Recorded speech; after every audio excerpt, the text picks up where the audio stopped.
Hello. Oh, I wanted to wait to start the stream today until after the very, very loud, obnoxious nationwide alert in the UK, which was a hideous noise. Maybe think something was broken. I didn't want to subject everyone to that on stream, so that's why we are starting very slightly later today.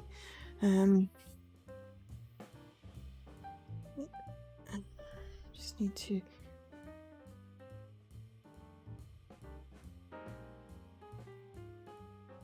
I just need to update my game command for today. Oh, right, I didn't copy that over. Hang on.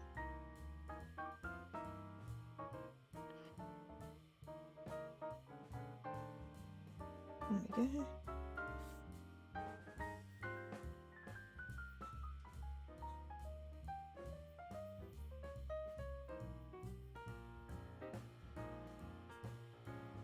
So, the Gamer Awards should be... Oops, that's very loud. The Gamer Awards should be, I think, streamed tomorrow.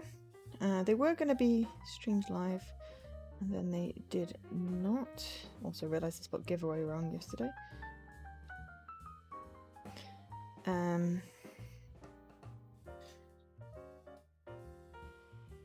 I don't even know what words I was saying.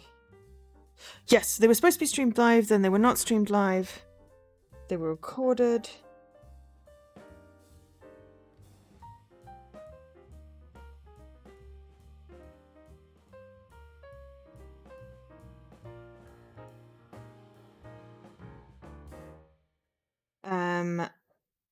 So we'll find out whether Arcade Spirits, the new challenges, anything. I do not know if they did, but we'll find out tomorrow, I think. So I shall try and watch that.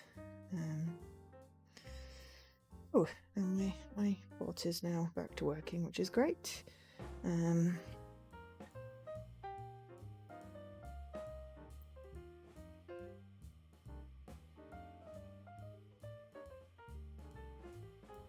Okay, so game command is done. Oh, giveaway needs resetting.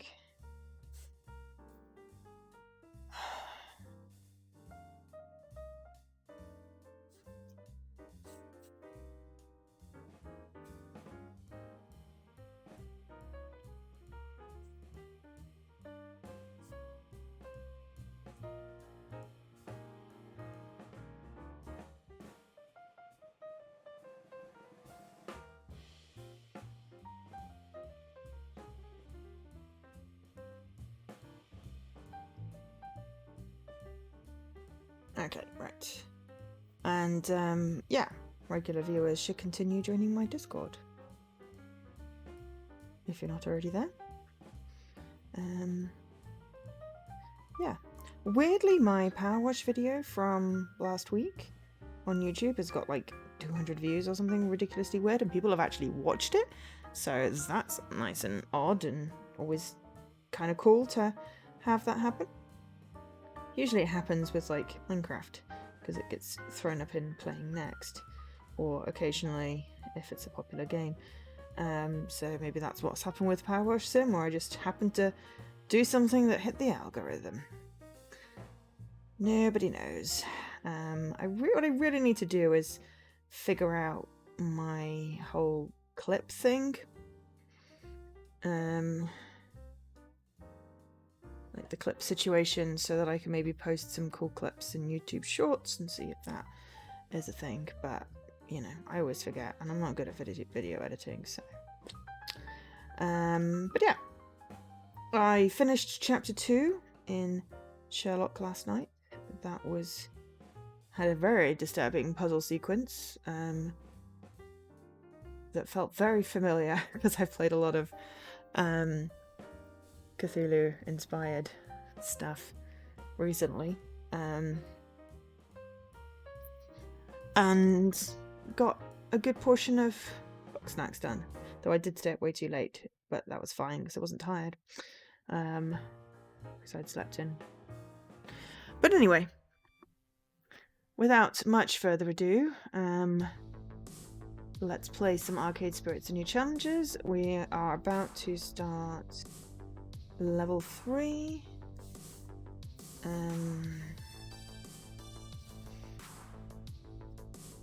Where we get our team house. It's called Zone Control. And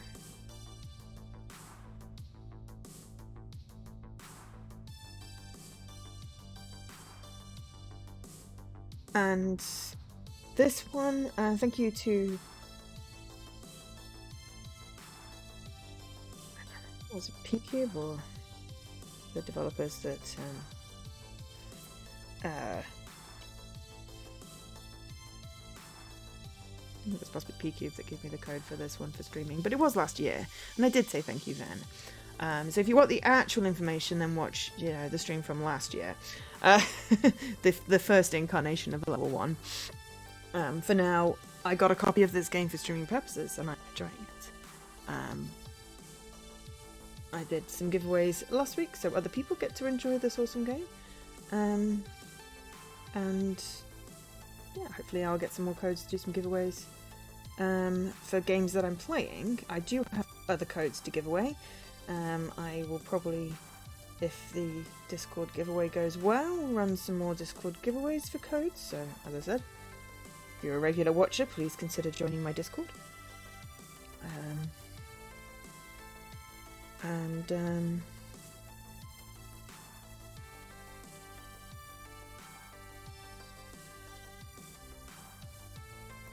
Words. Follow me on Twitter, Mastodon. I did not post the giveaway on Mastodon. I probably should have. I forgot. I post my schedule on Mastodon.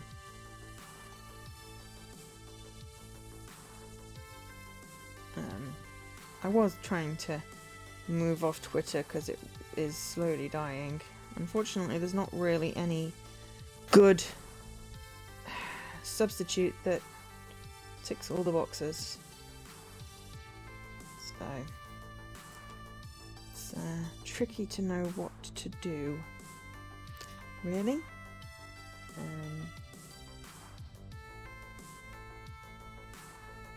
But anyway, and I have to figure out what I'm streaming next week.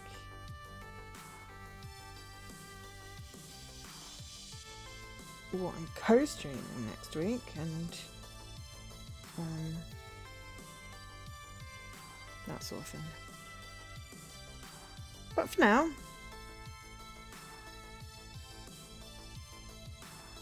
let's see how it goes.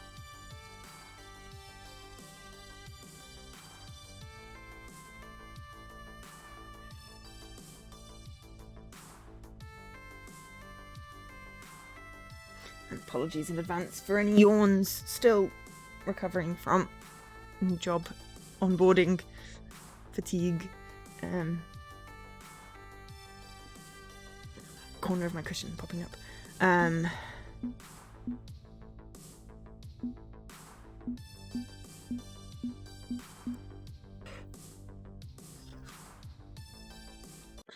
I'm tired. I'll put the jumper on in a minute as well.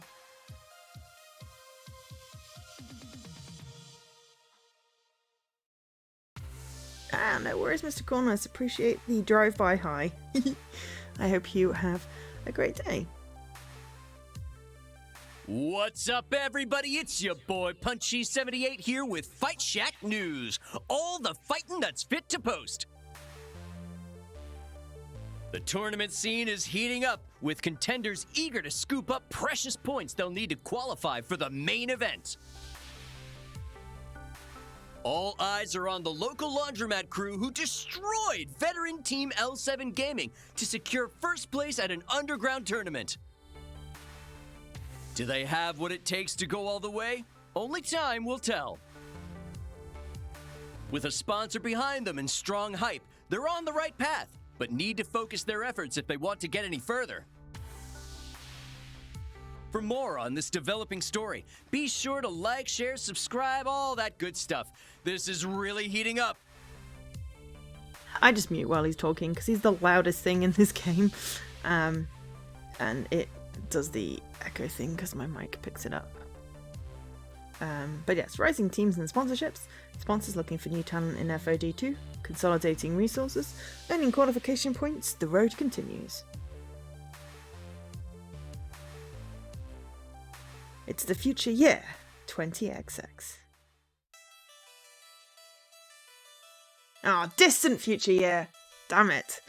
One of these days I'm going to remember that exactly. And I'm getting really sick of adulting. I hear you. No, actually, I'm okay. I have another stew in, so we will have a halfway break, or possibly a slightly earlier break, to give it some good stirring.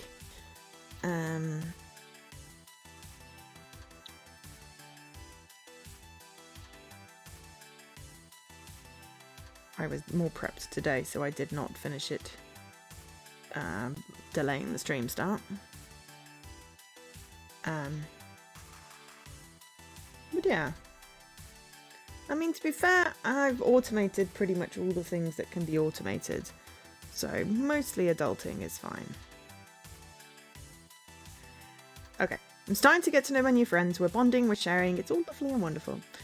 But they've also saddled me with the role of coach, manager, cat wrangler, and general purpose problem solver for Magnificent Seven. If there are cats, I'm happy. And sure, I'm wearing a lot of hats right now, and suddenly one of those hats is real estate agent. And I don't have time to whine and complain. I'm committed to this, and there's work to be done, which means putting together a team house. The team house is more than just a house for us. I need to build them a home for intensive competition training, sure, but also, you know, somewhere they all feel welcome. Somewhere perfect. Somewhere accessible, because otherwise, that has to be the first priority, because with Jinx, you know, if this goes bad,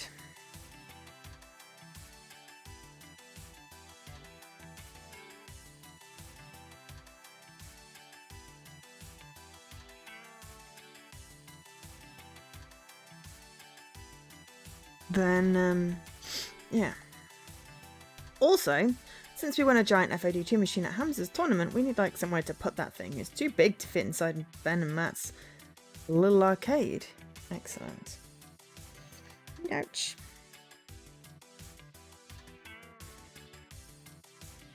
I was up until 3 AM working with Iris to try and find the perfect location for our new headquarters.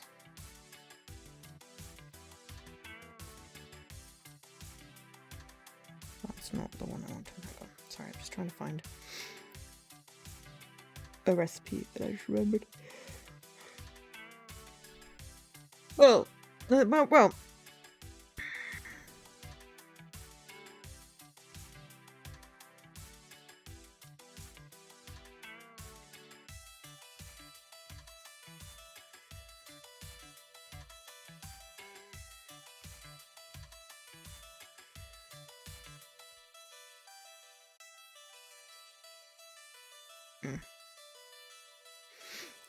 Let me just add tomato puree to my shopping list, which I just remembered I need to do.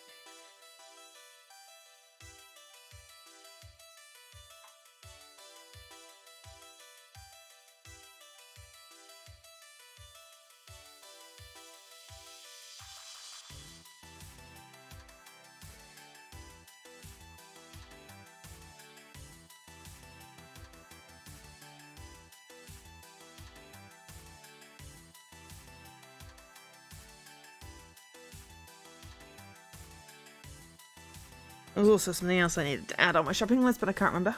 Clients. Search for home hasn't been going really well so far. Hopefully Iris found something while I was blissfully unconscious.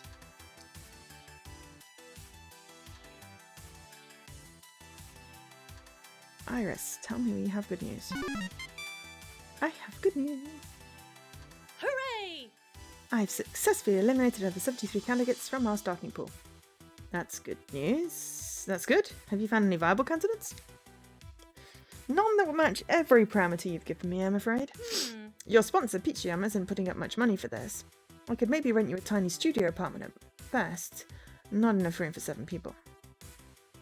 But even beyond that, matching everything else on your wish list, well, this isn't a problem money can solve. The city's overcrowded and rent is sky high, so viable residential spaces are hard to come by. Well, crap. Magnificent Seven is just getting used to the idea of dedicating themselves to FOD2 and asking them to uproot their lives without a perfect destination in mind. I figured it's easier to swallow the idea of upgrading from friends to roomies if I already had a really great locale lined up.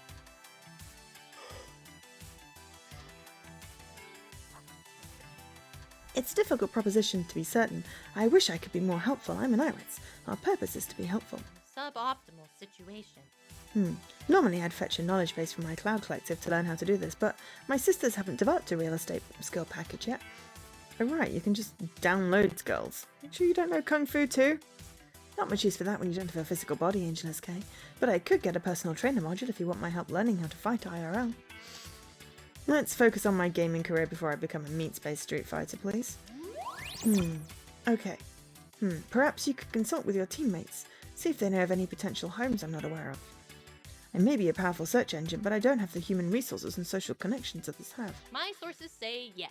Remember, friendship means sharing and communicating openly. Although most human dramas seem to revolve around pointlessly keeping secrets and betraying each other for flimsy reasons. Yes, if we just talk to each other, then there wouldn't be any drama. Well, there would be less drama. I sigh, leaning heavily against my desk over the keys. I guess I'd better just approach them then, even if I don't have a perfect candidate already lined up. It's better than keeping secrets from each other.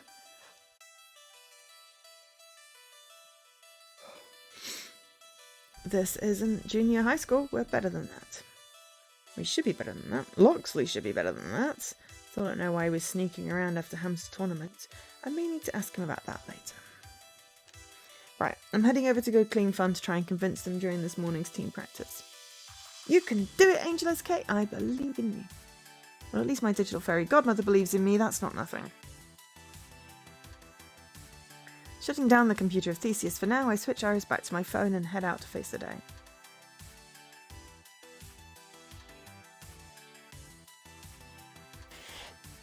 One long subway ride later, and I'm facing down Good Clean Fun, what has been their home for years. I'd hoped to find a suitable location for the team house in or around Chinatown so we could keep using Good Clean Fun, but that might not be an option. As I'm sorting out what approaches I can take, I peer around the nexus of soap studs and tokens and grease, hoping everyone's already here and available to chat with. The team keeps weirdly inconsistent hours. I spy with my little eye Loxley by his crane game and Zapper and Rhapsody chatting by the washing machines, but that's it. No Domino, no Jinx, no Grace. Could be they aren't here yet. Okay, who do I approach first?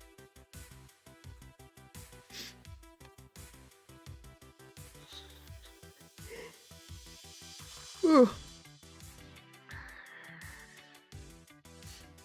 Let's talk to Loxley first because I want to find out what's going on.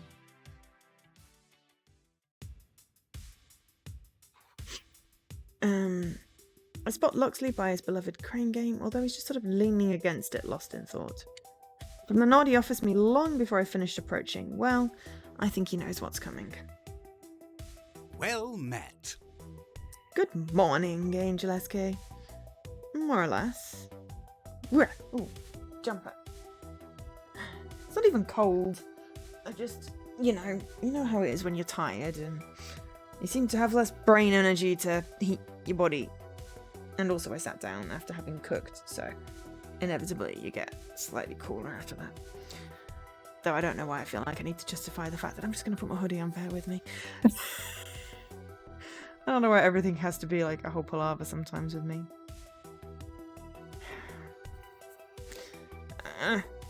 Effort. Ow. I just punched myself in my bruise.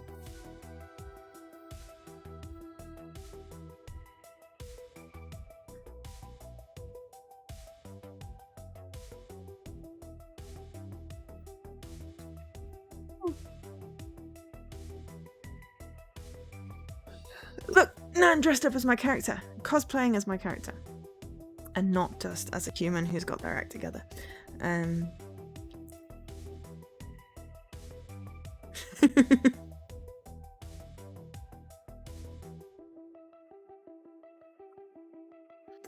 Indeed. ...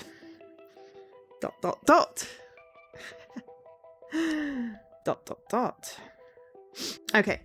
Am I going to have to come right out and ask, or are you going to offer me some answers without being poked and prodded? You told me if I wanted to know what the hell happened at the end of Hamster's tournament that you'd tell me.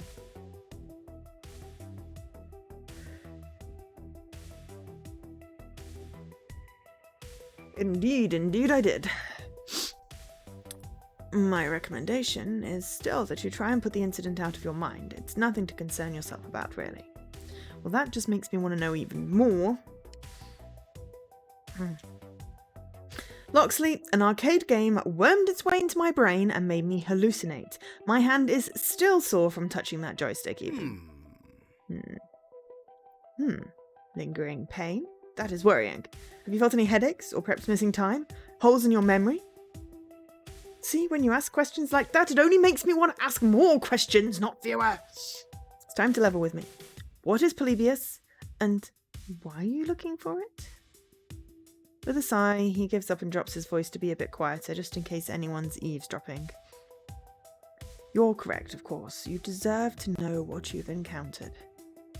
Uncertainty abounds.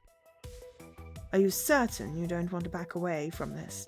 Focus on your championship ambitions, on supporting your friends and all that? If you're in trouble, supporting my friends means knowing more. You're my friend. Let me be the one who decides what facts I should and shouldn't know. How am I supposed to trust you if you won't trust me with this, Loxley? I'm gonna go with support. Loxley, you're misunderstanding me. I'm not Max FOD2 with no other concerns in life. I am concerned about my friends, including you. And if that was what I think it was, some kind of government agent, I think you're tangled up in more than arcade justice crimes. This is serious. So, help me help you. Help me understand, okay? My apologies. I do value our friendship and truth, and it pains me to be unable to share every single detail, but I'll share what I can. I feel like Loxley's definitely my BFF. Everything we do seems to be +1 Loxley, which is fine. I have no problem with this. I do need to be cautious that I don't accidentally drown out all the other friends. It's just very easy to be +1 Loxley. Don't know what that says about me, but hey. What do you know of Polybius? Oh, he says Polybius. I've been saying Polybius, probably saying it wrong. Right, let me turn that up a wee bit, because I think he's going to monologue. That it doesn't exist, supposedly. I did some research online immediately after getting home that night. It's a creepypasta. Nothing more than a tall tale of arcade legend. Except we encountered it twice now. Some kid had a seizure while playing Tempest, and the story blew up into this ridiculous tale of a brain-controlling CIA arcade experiment. A perfect cover, yes? Much like stories of UFOs planted to hide the true yet mundane purpose of Area 51 to test captured Soviet spy planes. I'm afraid Polybius is quite real. The myth was purposefully spread to hide the truth. As near as we can tell, the game uses a biofeedback joystick to connect to the player's mind, analyzing synapses, downloading data, creating a reasonable approximation of the player's personality and memories. A digital ghost stored within the machine. It lures in its prey using hypnotic patterns, likely remnants of some MK Ultra research, and... MK Ultra. Deep in the old conspiracy theories. Mind you, don't get me wrong, I love me a good conspiracy theory.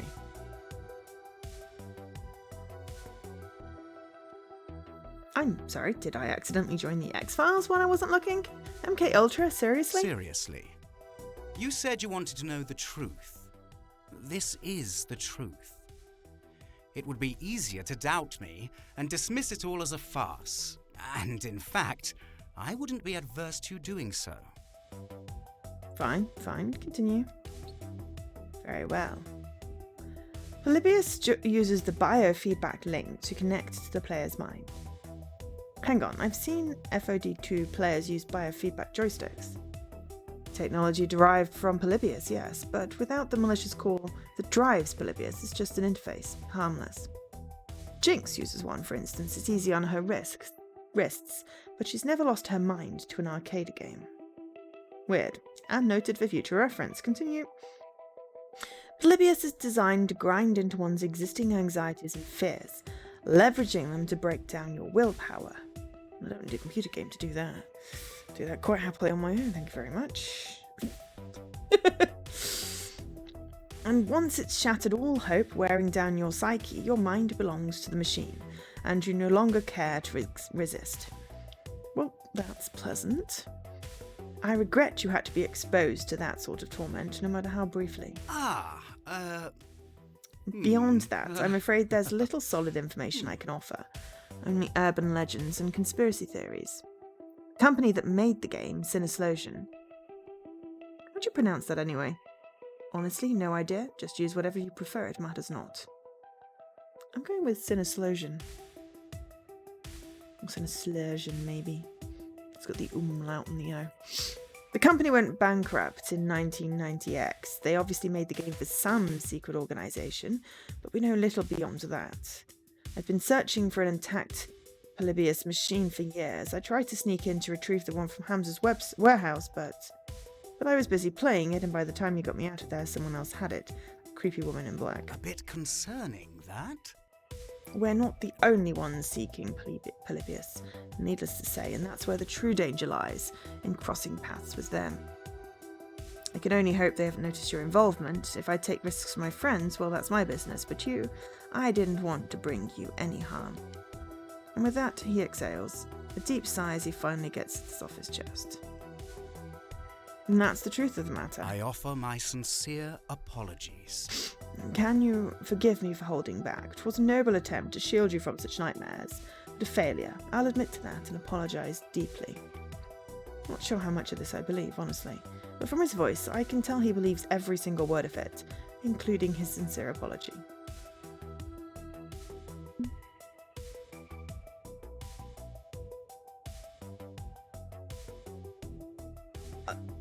Okay, I'm not sure I like any of these responses particularly.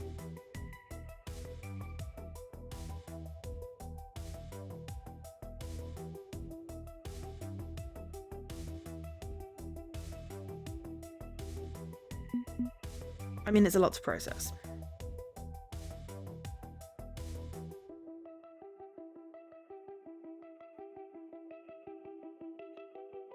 I feel like those are anti...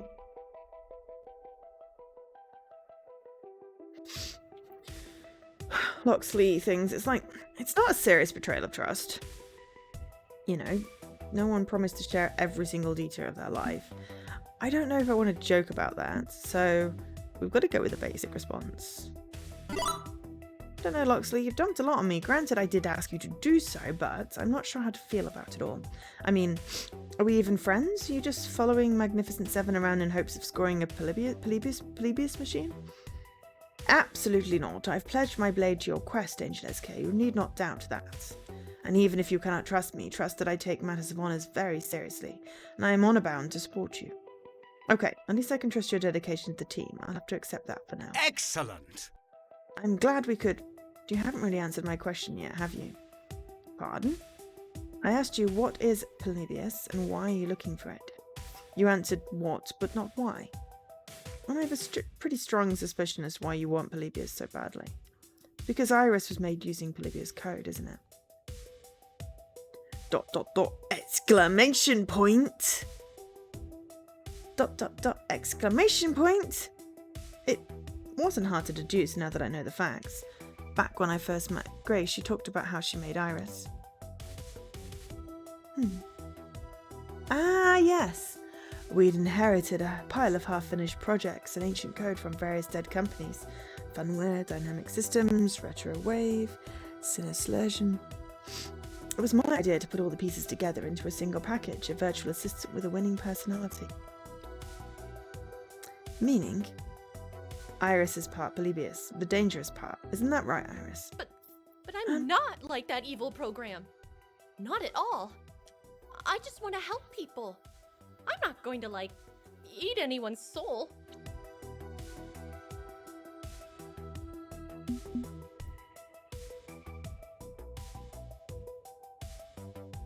Okay. If something was lurking in her code, it would have emerged by now. I like this response. I kind of like the joke response as well, but I don't know. Pragmatic one, I don't like. So we're either going to make a joke, praise Iris, or just be sincere. You're nothing like Polybius. You've proven you have a kind heart. Hi, Circlead. I'm loving the little double emoji eye type things going on here in the chat. It's cute. Though the legless octopus... Well, now there's just a single one. That's just weird. The legless octopus is kind of weird without its legs. It sort of just looks a little bit like a shark with its fins cut off, kind of, I guess. It's hard to tell, because it's also like 4 meters away.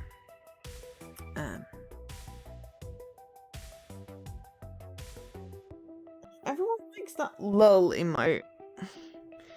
But the guy that it's modelled on looks very much like a friend of mine, so it's just really weird. It's like, it's judging me. Anyway, Iris, relax. You're clearly a good person. Whatever Polybius was. Ow, my knee! That's not who you are now. Sorry. Stretched out my knee and it's quite tender. It does not like being bent like that. In our time together, you've proven you have a kind heart. You're not all cold code and overheating circuits.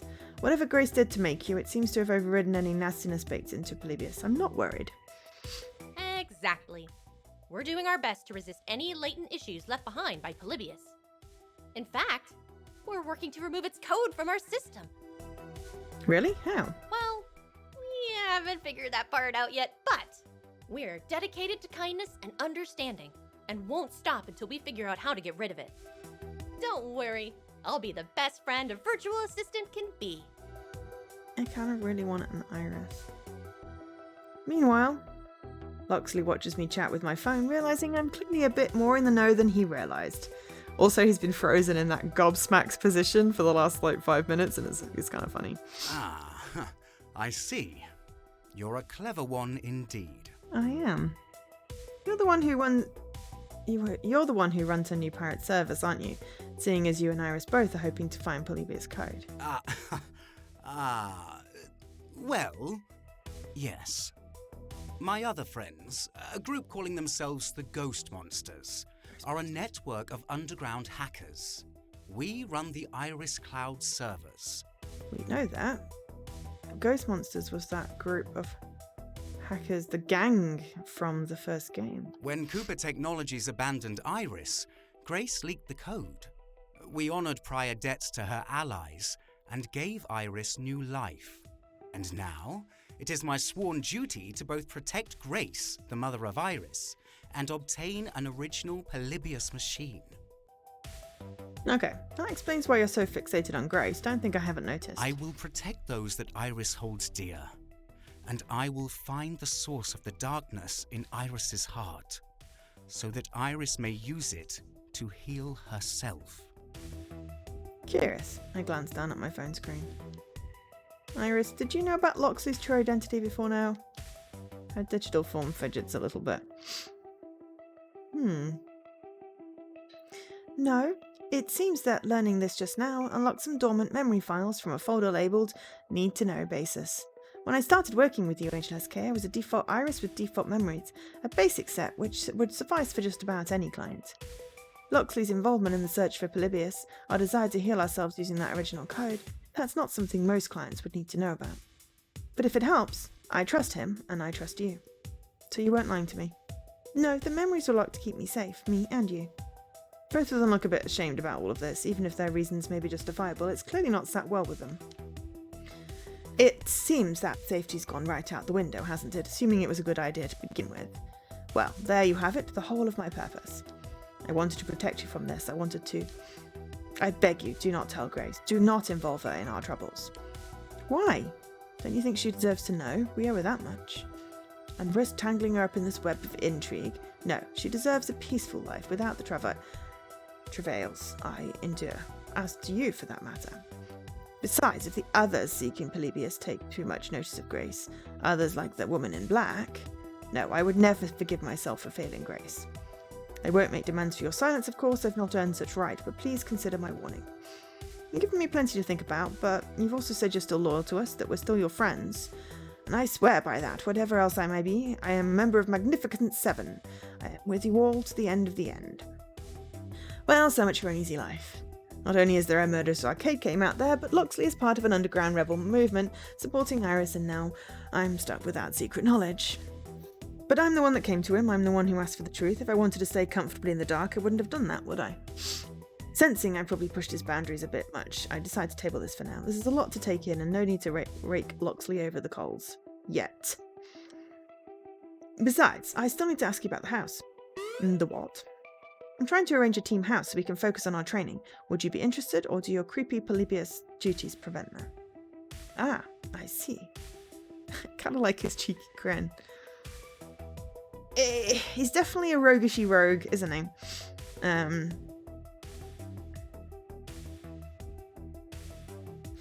He's like a mixture of a lot of my favourite game characters. And fictional characters. Ha! A fine adventure. You've need but ask, Angel SK. It's a wondrous idea, and I'd be absolutely interested in moving in to support Magnificent Seven. Or are his motivations to help the team just to stay near Grace? Regardless, I'll listen to what Loxley has to offer. Okay, any ideas where I can rent a team house? I'm afraid my tracking talents are limited to legendary lost arcade games. Real estate is beyond my purview. Dread. Okay, well, I'll keep you updated then. You have my thanks. Don't thank me yet, I haven't found anything. Is that all you wish to discuss with me, or is there something else? I've had my fill of conspiracy for one day, I'll let you get back to your crane game. Indeed, until next time. As I leave Loxley, I'm left with more questions than answers. No, to be fair, I feel like I've got a lot more answers now. And like that, I'm definitely gonna pursue that storyline as far as it'll go. He seems absolute in his desire to help us, no matter what weirdness he's involved in. He'll be here for M7, presumably. But damn does my hand still ache every time I remember that nightmare vision of myself inside Polybius. Time to put this out of mind and keep looking for my teammates. Right, well, let's go talk to... Well, there's 3 blobs, so we'll do the team ones rather than industry news, I think. At least we're going to talk to Rhapsody and Zapper. Team practice hasn't quite started yet, but both Rhapsody and Zapper are already here hanging out near the laundry machines. Out of the group, and save for Loxley, those 2 are the most consistently here. Those 2 are the ones most consistently here. T. Is it out of dedication for the team? Or do they just have nowhere else to spend their free time? In any case, I'm happy they're here and won't be too difficult to wrangle. Why didn't anyone tell me being a manager would be like herding cats 99.97% of the time? As I approach, I see Rhapsody and Zapper having an intense conversation near the laundry units. Arm motions flying, intense looks. I try my best not to awkwardly barge my way into their conversation and listen for a bit. I can't believe he said that to you. I would have had Ben and Matt kick him out. Seriously, Zapper, that's just unacceptable behaviour. Well, lucky for that bastard, Ben and Matt aren't here, which means I did what any proper girl's got to do. Oh, what's that? Challenged him to a match. Never lost sleeves, right then and there, not allowed to come back neither. Not today, not tomorrow, not never. Please tell me you beat him. I know your skills, Zap. I'm betting you tripled his score, leaving him utterly baffled. Crap, I didn't just triple his score. Aw, yeah. fucking quintupled his score. Straight up devastated him. I just wish there was a crowd around to watch him fail miserably and cheer me on, of course. This game, yeah, this is chapter 3. There are 8 chapters. And then, romance options, finishing the game several times. So, yeah. I've really just started. I originally played it back in May 22. Hey! Hey, Two-Flower! Awesome. Thank you for lurking. I appreciate a lurk. Yeah, so originally, this is when it came out. May, or just after this. And then I was like, I need to finish the first game first. And then I had a huge backlog, as always, and didn't prioritize it for a little while. But this year, I was like, no, I'm prioritizing it. So I finished the first game, and then decided to restart this game, having finished the first game, to say that I'd done it, having played it, because the dialogue changes slightly if you say you've played the first game and put in your thingamajiggies. So, yeah, so now I'm working my way through. We're going to be doing this for the next 4 more weeks after this. Minus possibly... Oh no, I don't know. I think actually I don't have any weekend plans. Because sometimes I have weekend plans that then knock off my schedule. But yeah, for the next month, I think I'm just going to knock this out because I really want to find out what happens. I'm in love with these characters. I definitely want to see where Loxley's story is going.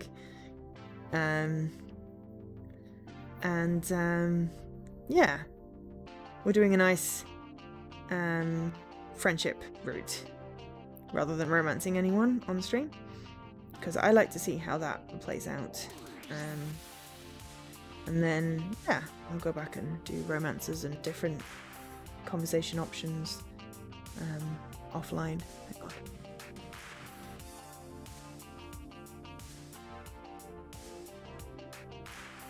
Sorry. Ugh, sneezies. Sneezy, sneezy, sneezies. I can't decide whether it's pollen or because I did a whole cleaning thing and disrupted all the dust. Though that should have settled by now. So I'm going to go with possibly pollen. Anyway, beside the point. Yes. Yeah. Hey, I'm going to be the fast. Woohoo! But yes, it's like, I suppose in the past I might have gone, oh yeah, romance. But knowing that there's a non-romance option just makes me really happy because sometimes I want games to be about the friendships I make along the way without sounding trite.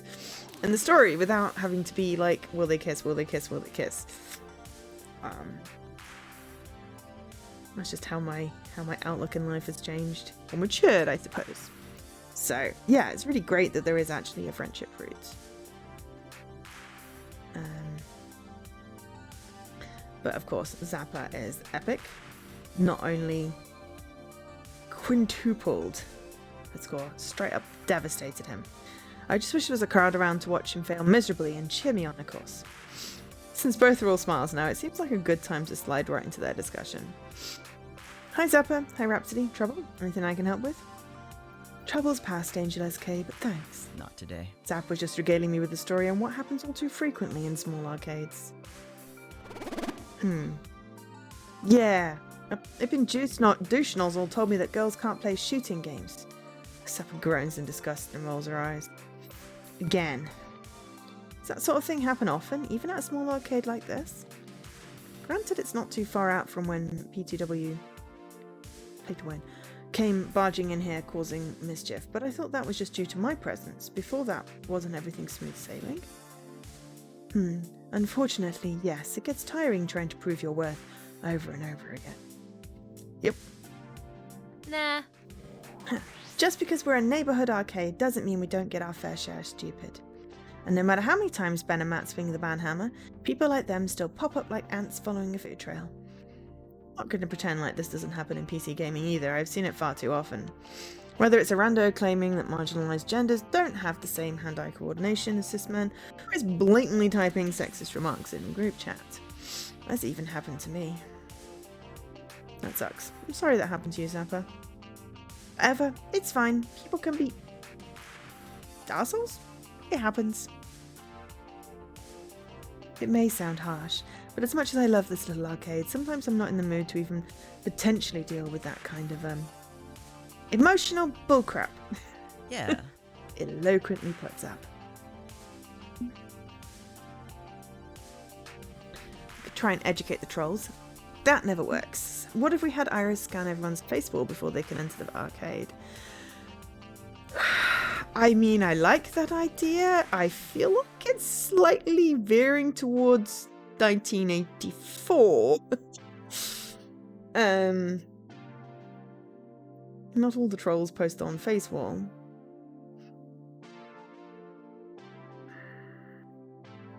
But I really like that idea. Yeah, let's just go with that. Let's just... I see a little bit of chaos. It's not fair we have to put up with this. There's got to be a way to stop it, right? We've got it. Iris can just scan all the newbies' social media, and if we catch one whiff of harassment, they get insta-banned. Just seeding some chaos. We were like, yeah, we're going to follow the law, follow the law, follow the law, and then we're just like, chaos, we're going to hack a giant pink flamingo, and we're going to invade everyone's privacy. Oops. Is there an option at the end for you confused Iris and she doesn't know which way's up and which way's down? What a great idea. I'm very good at judging humans. I could be judge, jury, and executioner. Wow, that's heavy-handed as... I like it. Yay! We got a plus up. Oh, Zap is definitely high. Really need to work on Rhapsody. And also a bit on Domino. I don't think our personality types mesh as well. But I think I need a cheat sheet sometimes for some people. I've got no problem with preemptive annihilation of toxic trash via orbital laser satellite. Nice thinking, Angel SK. I just don't see that working out. But an AI has limitations. If it can't correctly identify fire hydrants in a capture, how can it identify trolls? Hey, I can too identify fire hydrants. They're the swirly round thingies on poles, right? Right? My point is that there are always workarounds and false positives. What if we unfairly ban someone for something they've reposted? Well, if they repost something that is problematic, then they are basically supporting the thing that they've reposted. I guess, you know, you don't amplify the trolls.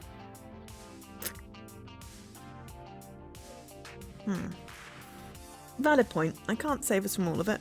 But hey, it's also, sometimes it's a little better to have the occasional false positive, but mostly get out all the bad. I don't know. I don't think it's one of those things that has an actual answer. But it would be real nice if people could actually suffer the consequences of their actions. I do often. I have the bruises to prove it when I walk into things.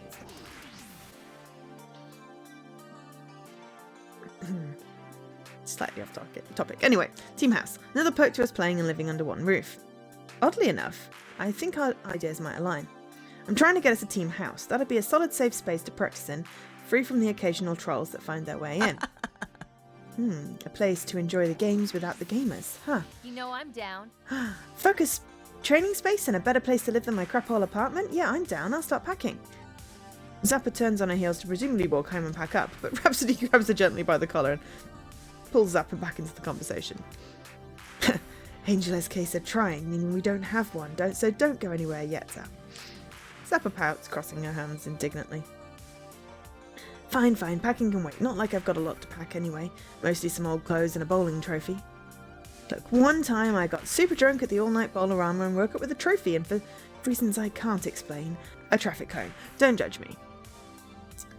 Sounds very much like university to me. There were a lot of road signs and traffic cones around the halls. Possibly some purposeful. I'm in, Angel SK. A team house could keep us all focused on our goals and it'd be fun to get to live with everyone. Yeah. Oh, can we get a house with a pool? Or a hot tub? No, a pool and a hot tub. I mean, I totally want a house with a pool. But mainly because then that would actually mean I would be able to go swimming every day. Because it would reduce the amount of steps. But also, is it very pretentious to want a house with a pool? I feel like that's like peak middle class or something. Not even middle class, like peak bourgeoisie or something. If I'm using that correct. I don't know. I just went with the I will exercise. Because it'll be their thing. The hot tub, I feel like it's less of a necessity for me. I don't think I've ever used a hot tub. I'll need a big kitchen, gas stove top, plenty of counter space for all my cooking gadgets, and a wine fridge. Okay, big kitchen, definitely important if it's going to be a team house. And if you have gadgets, I like gadgets. Wine fridge, I mean, you can have a fridge. I do love cooking.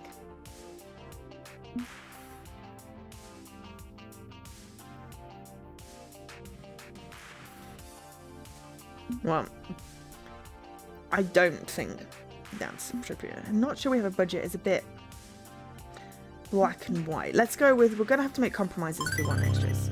I have a list of must-haves and wants. It's a Moscow rating. It's must,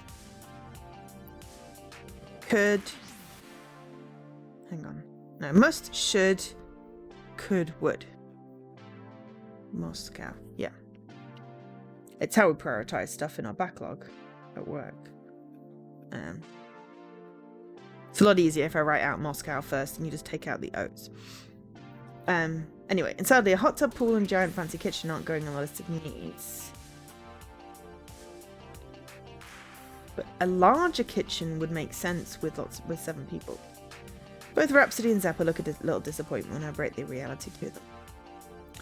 But I can get us a nice soaking tub in the bathroom, and I'll make sure the kitchen is big enough for us to make meals together. Sound good? That's fair. Yay, we got a plus Rhapsody! Excellent.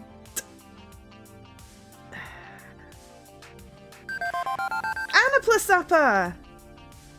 Oh, now Zappa is neck and neck with good old Loxley. Maybe we should go looking for Domino. It's just, I don't like having to miss out on things, which is why you do multiple playthroughs, of course. See if we don't save so many times this chapter. I feel like we save a wee bit too frequently. Anyway, deal. All of this is great, but I haven't managed to snag us a house. The real estate market's proven to be pretty tricky. Fair. Tricky, but not impossible. I'm sure you can find something that works for everyone. Sure, you've got the right kind of bloody-minded determination to see it through. I mean, you might find a perfect house after the stars go out and the universe is cold and dead, but hey! Team practices soon, yeah? Maybe if we all chat about it, we can come up with something. 7 brains are better than 3, even if these 3 brains are the sexiest brains here. Hashtag just saying. Thanks. Thanks for always appreciating my intellect, Zap. I'm sure we can all get together to come up with a few good candidates.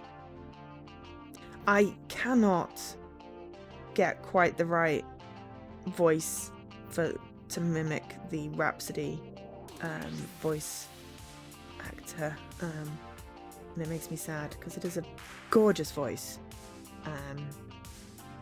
I'm limited by my limitations, but I think I do okay. Ninja, let's come find us when you're ready. I think Rap and I are going to continue house planning. Rap, we should cover all the walls with fairy lights. I'll gladly let them take care of decorating, one less thing on my plate, assuming I can actually find us a place. Happy they're at least on board with the idea. Now I just need to find everyone else and get them on the same page. Well, I mean, yes, I want to catch up on news, but also, let's try and find Domino. I think that's a reasonable. Anyway, no sign of Jinx or Grace yet, but I know Domino's around because that's ratty old backpack tucked away in a dark corner of the laundromat. Keep suggesting you stash it somewhere secure, maybe use Jinx's apartment as a rest stop like Grace does, but well. I don't actually own anything worth stealing is how he phrased it, I believe. My point is he has to be lurking around here somewhere. Where does he usually hang out? Oh, right. Loxley mentioned to me that when he gets a bit depressed, he can usually be found, let's see, Yeah, near the dumpsters in the alley next to Good Clean Fun. Oh, Domino. It's not the greatest olfactory experience. Although from his jolly old smile, he doesn't seem upset. Or he's masking really well. Domino, everything cool? Or... Ooh, nice. What a haul, what a haul. I mean, look at it. Someone threw out a perfectly good toaster. I bet it's just some minor wiring problem. I can fix that. And this office chair, yes, the upholstery's all worn out and it's missing an armrest, but it's still got the seaty part. It's still good. Color me pleasantly surprised. It's amazing what things people just throw in the garbage. So, a busted toaster and a broken chair are not garbage? When you live in poverty like I do, they're priceless treasures, like half my furniture is from dumpster diving. I can't wait to get home and toast the ever-loving bleep out of some bread with this thing, once I rewire it.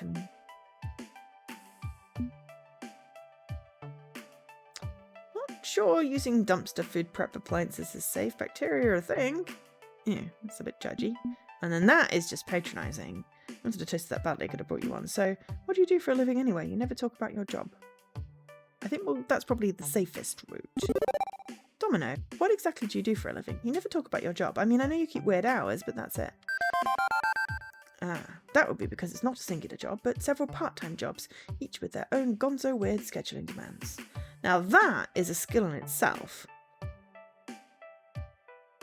To manage that sort of thing. That makes my brain hurt just thinking about it. But hey, we now pulled Domino up now. Domino friendship level up. Woohoo!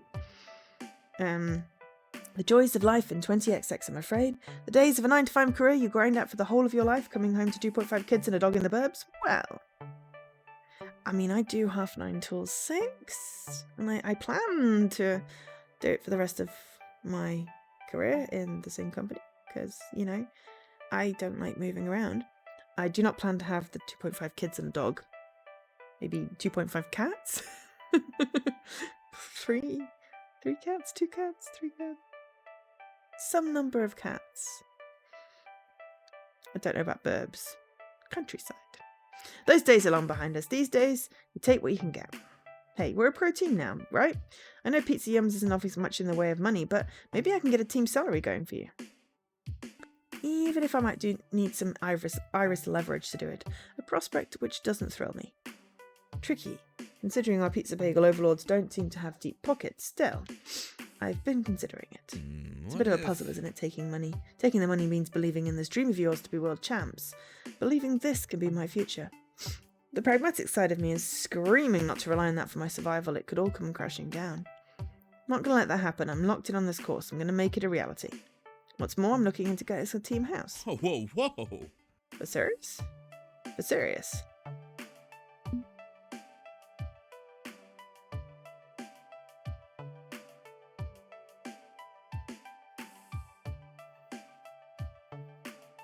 I feel like that one's judgy again.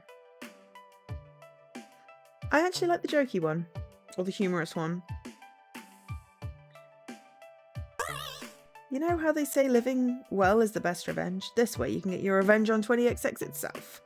We dump all our little worker drone jobs and focus on video games. Make our own path forward, the home and a career, and tell the world where to stick it.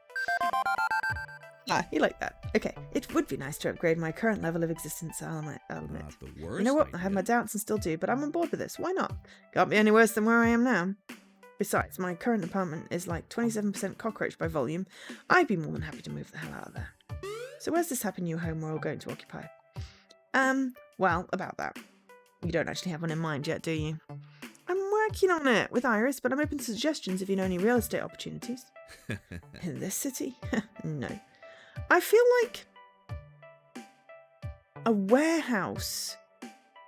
Like, the where Hamza had his thing. It was supposed to be, like, destroyed or something, but something like that could work, but if it doesn't have a kitchen, plumbing, then it really is just a space.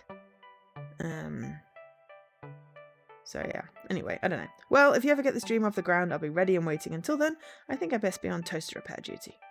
Later. Okay. Well, we got a decent amount of domino level up there. I'm happy with that. It's really weird because the window in the back alley is right where level 3 is.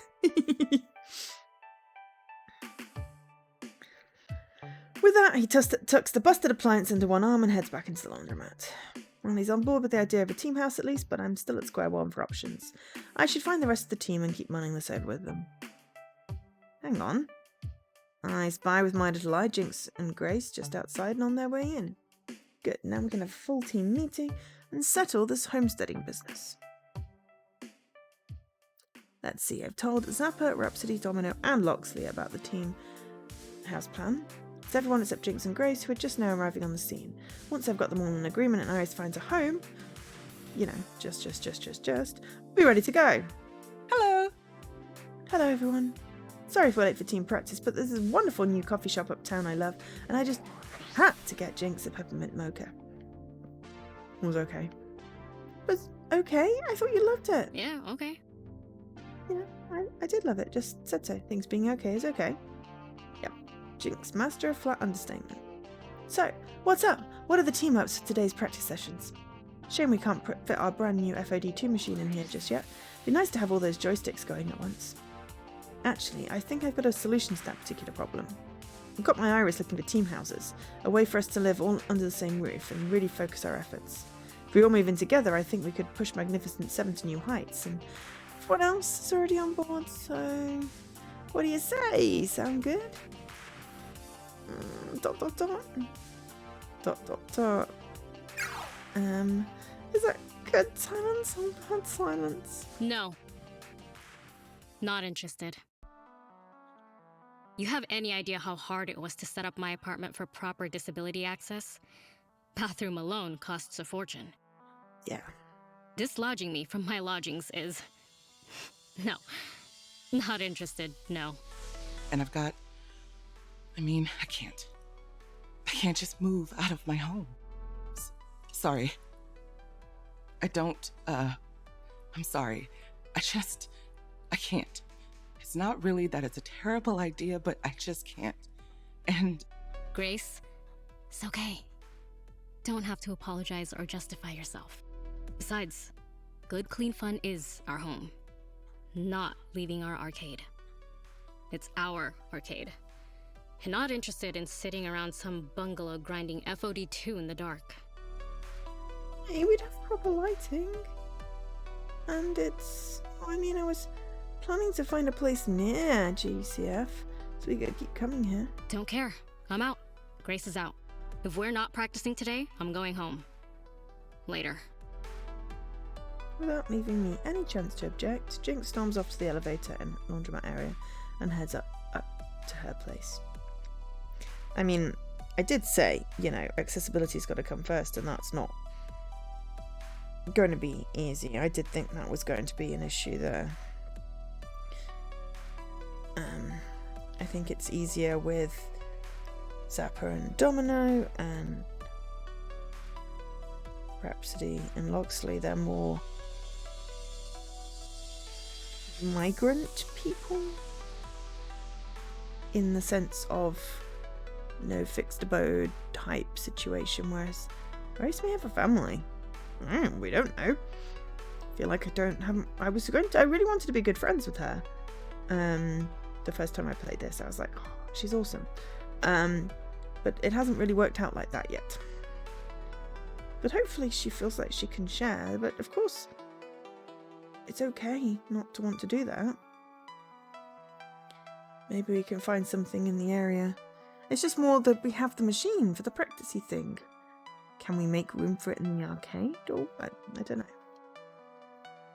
Anyway, storms up in the elevator to the laundromat area and heads off to her place. I'm sorry. I can't. I can't right now. Being extremely eager not to continue this confrontation. It's a confrontation! I asked your opinion! Everyone is entitled to their opinion, we just need to find a compromise that will work for everybody.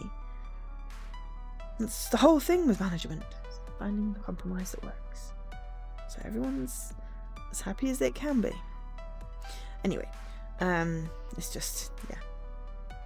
It's great when you can find a solution that works for people.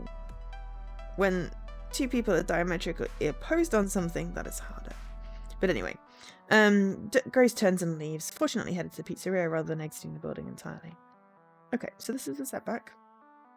Inevitability. And again, the universe never fails to disappoint. I had suspected Grace may be reluctant, but that was an unusually strong reaction. Well, Coach, what's your plan for fixing this one?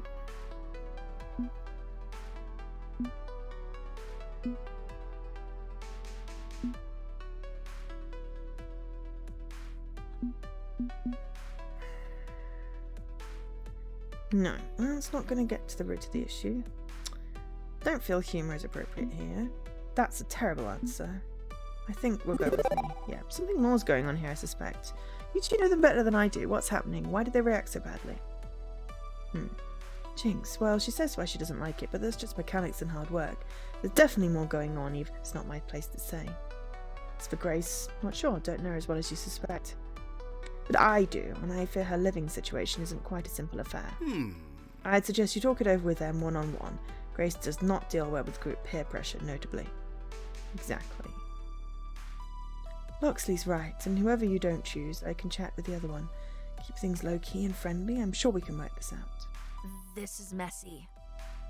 I'm kind of miserably bad at touchy-feely. I'll stay out of this one and let you fine folks do your thing.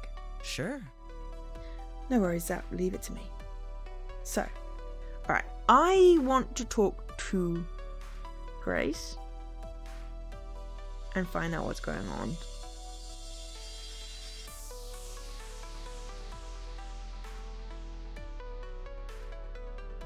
That's where I'm leaning. I talk to Grace, and Rhapsody talks to Jinx.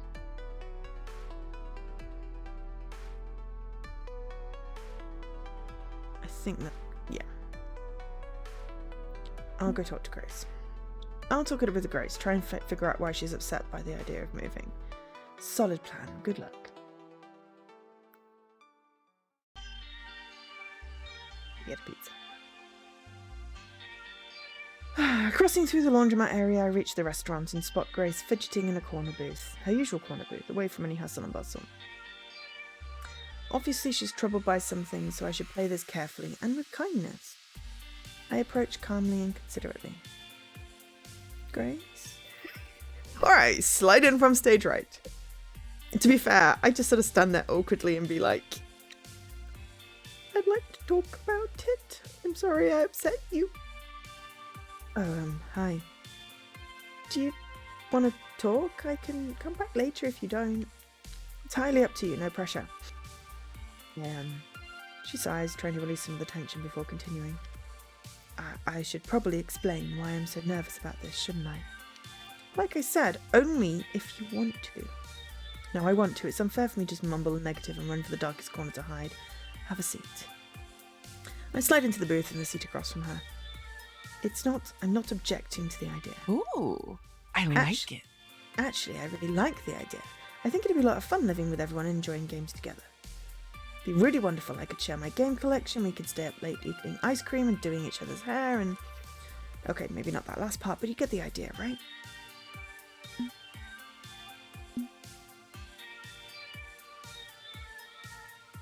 It wouldn't be a perpetual pyjama party or sleep to work as a team. Yeah, sport.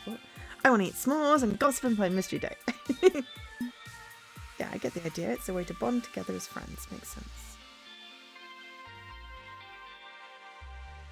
Well, that sounds like I'm making fun of her. Let's just go with that one. Yeah, I follow you. We're looking at long stretches of time together. Perfect for friendship, bonding, training, whatever we want to do. Falling out, having massive rows over who takes out the rubbish. But, you know. Exactly, it's perfect. Just what we really need to take our ambitions to the next level and have a great time. So if you're so in love with the idea, why did you panic and run away at the thought of it? Almost immediately her outburst of joy dampens down some. I'm not sure I can just leave my home. The thing is, I live at my family's estate. I grew up there. I've never lived anywhere else. And even though I'm an adult, capable of making my own decisions, I don't know. Big.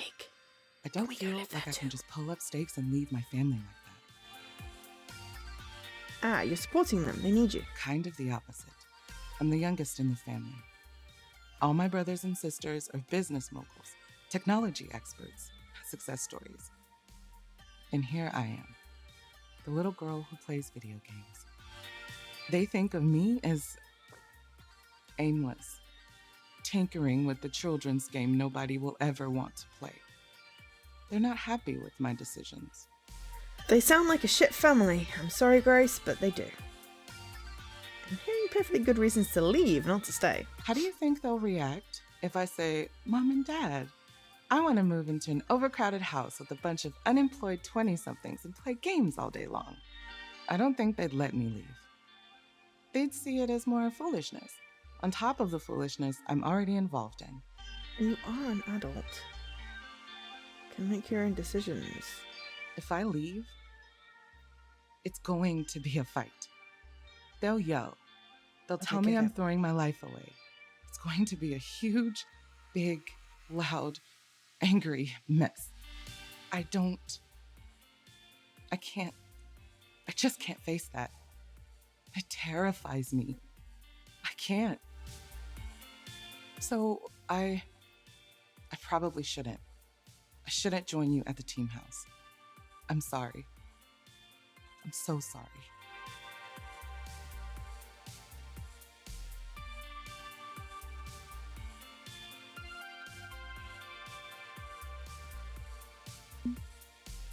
I mean, that's effectively what I said. That's more compassionate.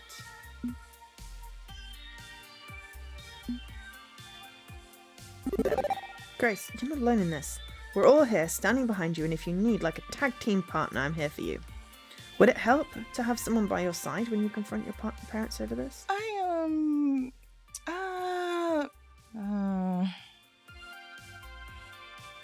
An outsider to the family would probably just make it worse. But you're right, you're all standing with me. Jinx has been very supportive of my independence. I know she'd want me to break away from the family too. I need to envision that strength. Think of how you and the others would rise to the occasion. Take my cues from your strength. I'll figure something out. I will. I will figure out a way to make this work. Okay. I want to join you all. I want to live with my friends. Yes, I'll do it. I'll join the team house. Great. So cheers for Magnificent 7 on our new home. Hip hip hooray! Dot dot dot. Dot dot dot. So where are we going to be living exactly? I haven't decided yet. Honestly, I've had Iris looking for places to stay for days and no luck finding the perfect place. And now with Jinx flat out refusing to join us, well... Aww. Oh, I know what's going on there. She's uncomfortable making us adapt a new home to her disability. It's costly to renovate a place for her. But I imagine that, you know, some of the stuff will benefit everybody. And some of the stuff, yes, will be specifically to accommodate her. We have the money, it's why I got us a sponsor. What? PTMs has that kind of money? I thought they were only offering us compensation for basic expenses. Well, yeah, damn. I guess that's a factor to consider. But why pay for something when you already have something that works perfectly? What do you mean, Grace? Why don't we get the apartment right next to Jinx's and merge the two into a pseudo house? You see, I was wondering whether there was anything else in this building. That way she doesn't have to move, just take on some rooms. We can just do that? Are there vacancies above Good Clean Fun? Wait, why didn't my Iris find them for me already? Oh, Jinx's sibling owns the building and usually only rents to low-income or elderly locals. If we talk it over with them, explain our situation, well, that'd solve a lot of problems, right? I mean, if you want to find something somewhere elsewhere, I'm sure we could. No, perfect! It's perfect! This is, well, that's better than anything I could have hoped for. The renewed burst of hope and optimism sweeps us both up, awash in smiles. In other words, still probably not the best time to ask her about the whole Polybius Iris connection. No need to torpedo this good mood, it'll have to wait. I still need to talk this over with Jinx, convince her to let us into her life as a compromise in return for not needing to move. But yeah, I mean, if they're in the building, then we can definitely work something out where we have enough room to do stuff, and then, you know, we've still got Good Clean Fun, just a case of where do we put the giant FOD machine. And arrange meetings and make phone calls and confront my parents, but I'm sure it'll all be fine. And we can keep playing at good, clean fun. Our arcade stays our home. It's just one elevator ride away. Exactly, our home is our home in every sense of the world. Yay, we got some good Gracies. Excellent. I hope it went well with Rhapsody and Jinx. I'm not sure how the Jinx route would have gone on that. I have to play that again at some point. I'll make sure I prioritise Jinx. Well, maybe if I'm going to be romancing Jinx.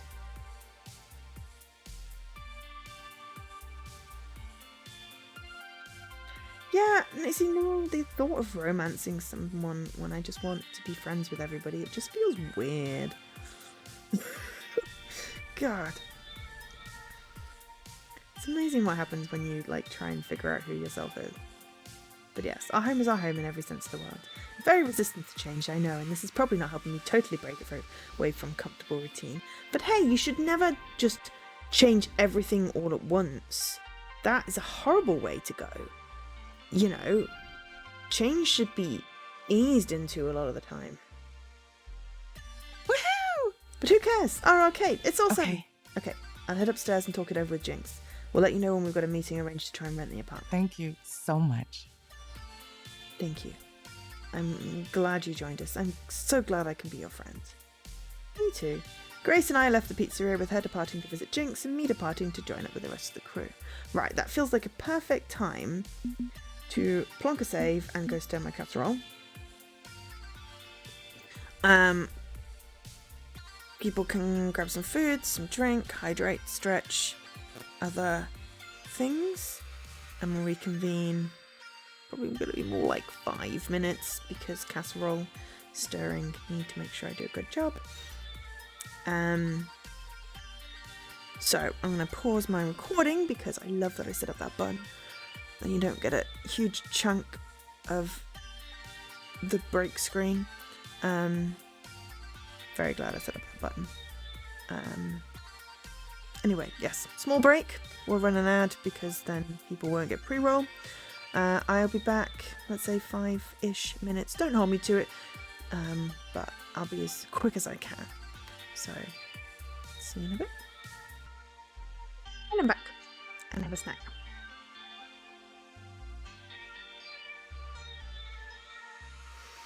While we took turns destroying each other in FOD2, Jinx and Grace chatted. By the end of the day, both were on board with the idea. I could have sworn I even saw the hint of a smile on Jinx's face. Wave of relief washed over me, feeling like the hard part was over. Now we just had to make the proper arrangements. Small first step in the right direction. As the evening progressed, calls were placed, meetings were arranged, and surprisingly, Jinx's familial landlord agreed to meet with me the next day. All I needed to do was get through one good night's rest, and we'd be on our way to a team house. A certain victory in its own sense, a home. Our home. These feelings kept me nice and warm and snuggled in my bed as I drifted off to sleep. Uh-oh.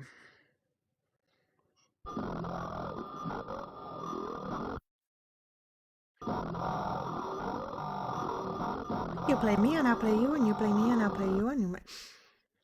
Yeah, you get the picture. Beep beep. Ugh. I jolt upright, nearly falling out of bed, but catching myself just in time. The sunlight peeking in through the slats in my window blind stuns me momentarily. It's morning already? Beep beep, Angel SK, good morning, good morning. You have a 10 AM appointment with Jianye. I try to rub the sleep out of my eyes, but my left hand is all cramped up for some reason, which does little to help. Who? Jan Hu? Jinx's sibling, the landlord of the GCF building. Right, I got a shower, fell asleep in my clothes again. That's why I woke you up early, so you have plenty of time. Are you okay? You seem a little unsettled. I'm fine. Iris, everything is fine. Great, now let's get moving. Magnificent 7 needs a home. Little by little, I pull myself together to getting ready to face the day. And little by little, I forget the nightmare I've been having ever since that night at Hamza's tournament. It's gone by the time I hit the subway platform.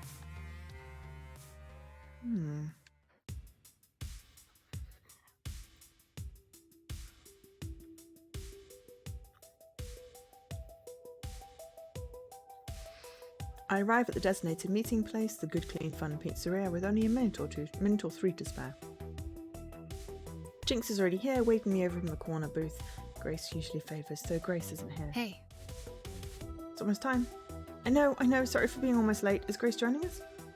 Nah, high-stress business transaction scenarios aren't her thing.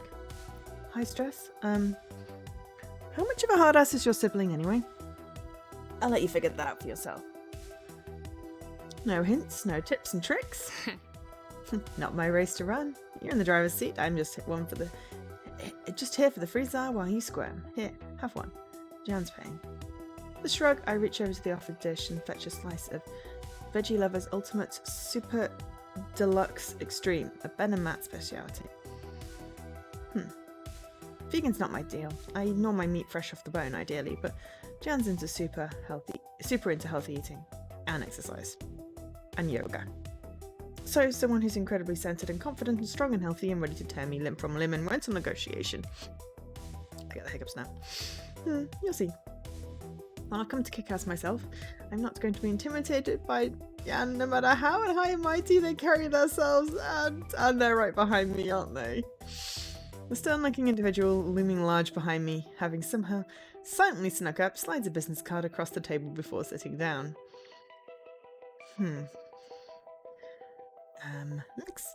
Yan Ye, Chinatown Investment Opportunities LLC, as it says on the card. Look at that subtle off-white colouring, the tasteful thickness of it. Oh my god, it even has a watermark! Let's make this fast. There's 3 units on the 5th floor with water damage, and I'm directing work crews. I'm a hands-on real estate manager. I want to be up there supervising those efforts, not taking meetings all day. Right. They look me over from the drooping slice of veggie pizza to my nervous expression, evaluating me, which like Jinx tends to do, in fact. So, you're one of those gamers Jinx hangs out with. Yes, that's me. A gamer is what I am now. And now you want to combine my little sister's apartment into the one next door to make it, how'd she put it, a team house?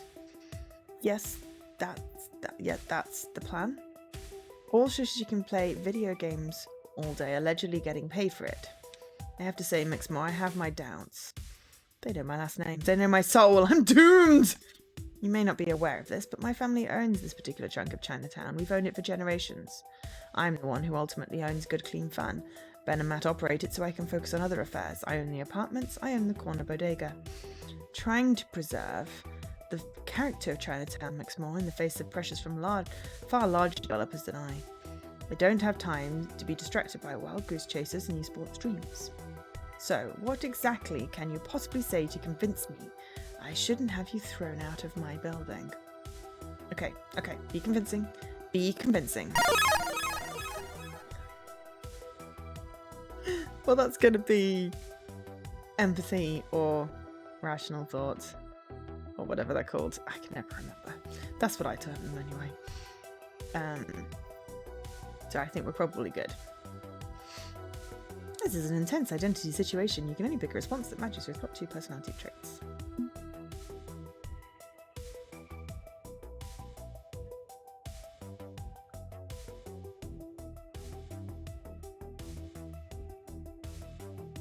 Don't like the bottom 2 responses anyway.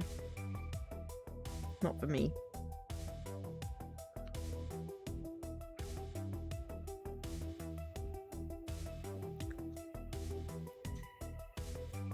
I don't actually understand the second one, so it's probably going to be empathy. We share a dream.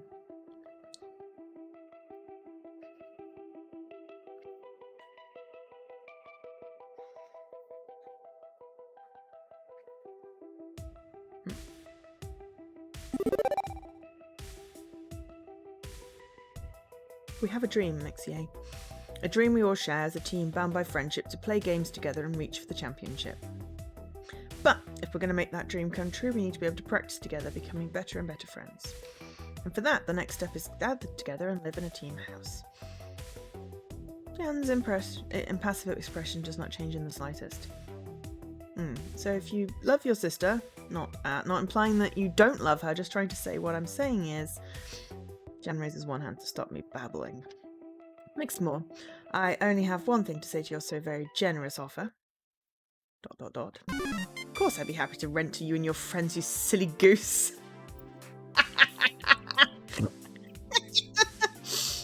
Jinx just won't stop talking about how super cool you and your friends are. You make her happy, and well, anything that makes my dear sister happy makes me happy too. I actually decided to rent the apartment to you before I even sat down.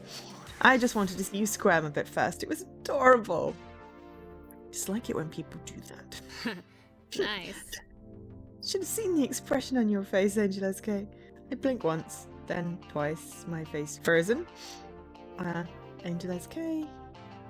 Excuse me a moment, restarting my heart. I repeatedly smack a fist against my chest to resume normal cardiac operations. So, we're good? You'll rent the place next to Jinx's apartment to Magnificent 7? PCMs is willing to pay the deposit if that's an issue. Absolutely, I'll rent it to you. I like your friends.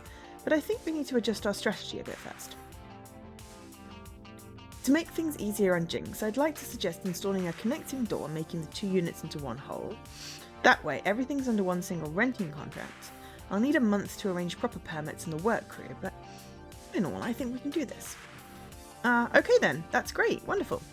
Heck, I bet you're so happy with this that you'd be willing to rent us for free. No. Okay. They started at the booth, adjusting well-tailored clothes to make themselves proper and presentable once more.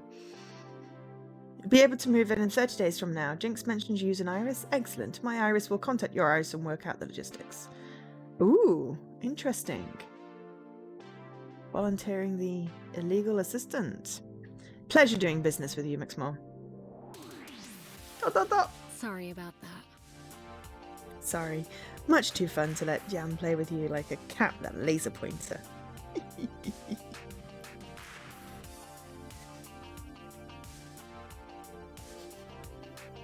1 month. We can have in-arcade practice sessions until then. Everyone will need that time to arrange their own adult-type paperwork responsibilities anyway. And then, Magnificent 7 will have a new home. I mean, how big is the space? Is it the entire floor?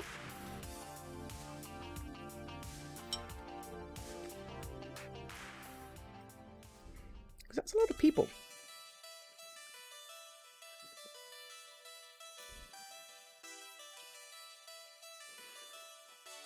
That's a lot of people.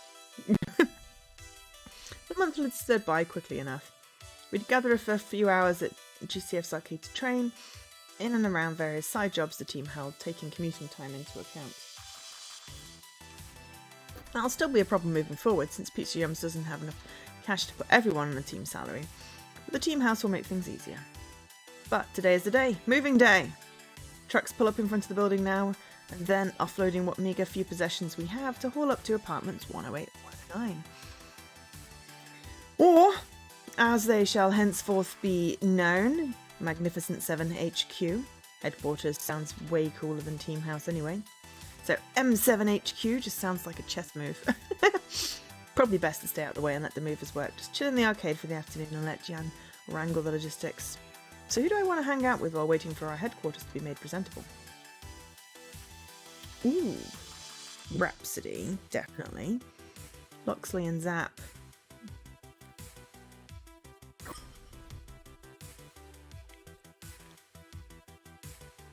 Should I check in with Ben and Matt? Dunno.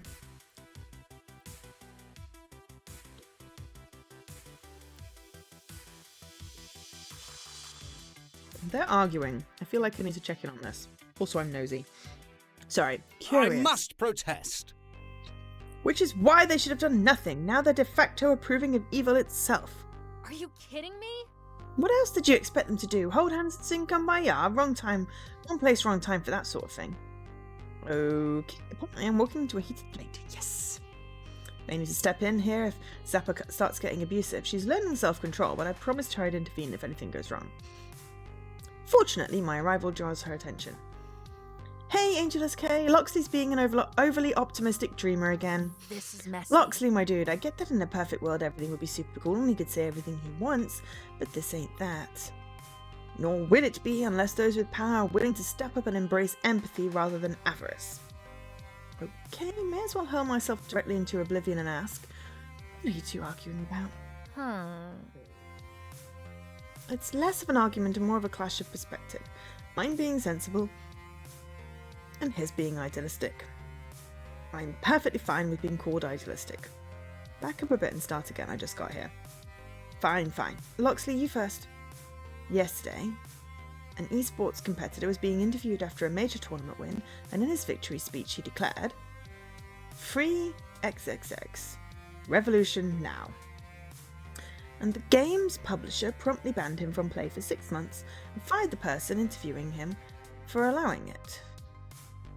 Which sucks. I'm not arguing it doesn't suck. It's an all-round pile of suck. Ooh!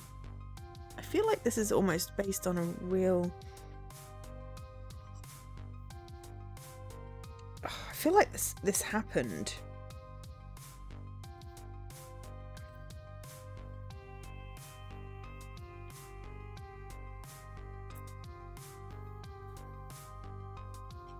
I feel like this happened. So something similar IRL.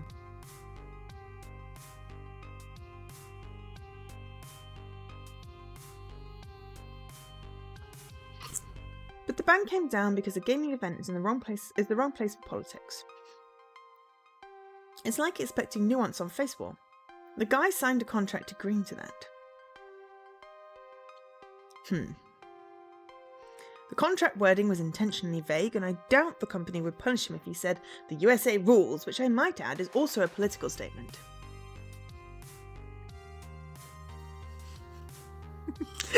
That's it.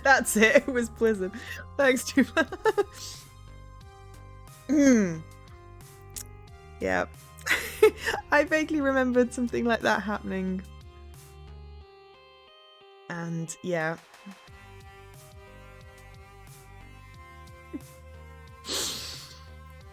Oh, capitalism.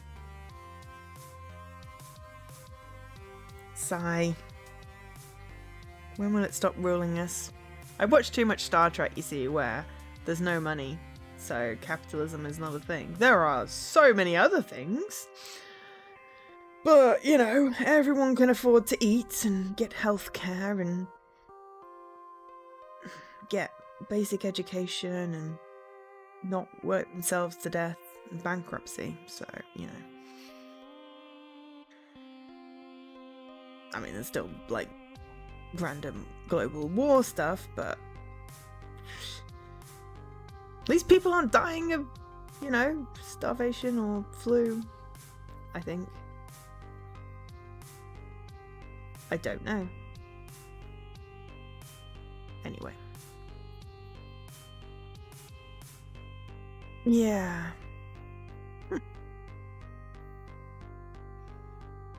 I don't know why more people aren't playing this. It's awesome. I love visual novels.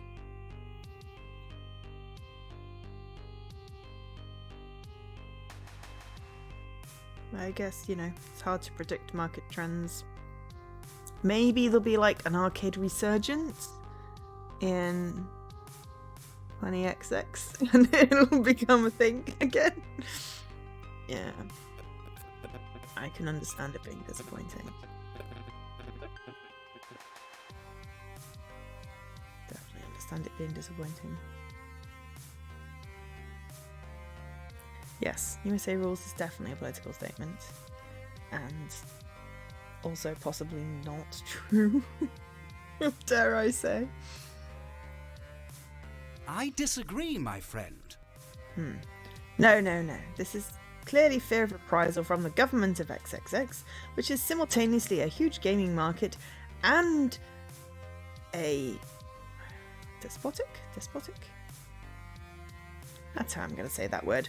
Despotic regime. I can word. Just talking about XXX negatively is a good way to get punished, with corporations climbing into bed with them on a daily basis. Loxley's right about that. I wouldn't want to mention XXX specifically by name, just to be on the safe side. Nah. This isn't about XXX, it's about games and keeping focus on games, not politics. Zappa. I really wanna, like, be your friend, but when people, I mean, this is specifically about a country, I think. But when anything that isn't straight white male is deemed political, it's really hard to focus on the games. When people keep on telling you that your entire identity that you can't do anything about is political, yeah. I would love to just be able to play games and have things be about games, but games also include everybody. But someone using their fame and reach to highlight a really important issue is a good use of that fame and reach. Yes, the two genders, white guy and political. Yeah. Yeah. Used to make a game with like E3 trailers. It'd be like, let's have a yet another white guy with a beard tally, and everybody else, and yet another white guy with a beard always won.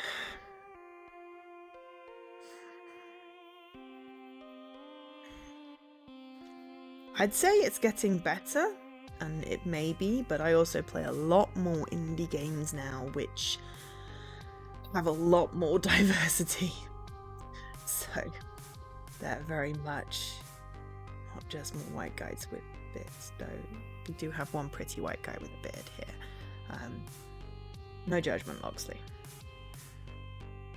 You are actually on what I would consider my side in this debate, so we're good.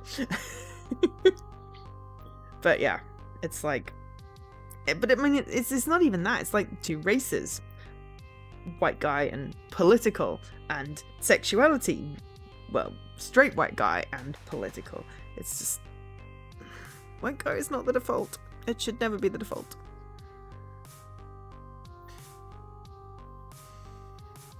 Yeah, I think it goes back to a conversation I was having. You know, it's just representation matters, because as was specifically in regards to a children's TV program, but if kids see themselves in media, it's just so much better than thinking media is for other people and they don't get to be in it.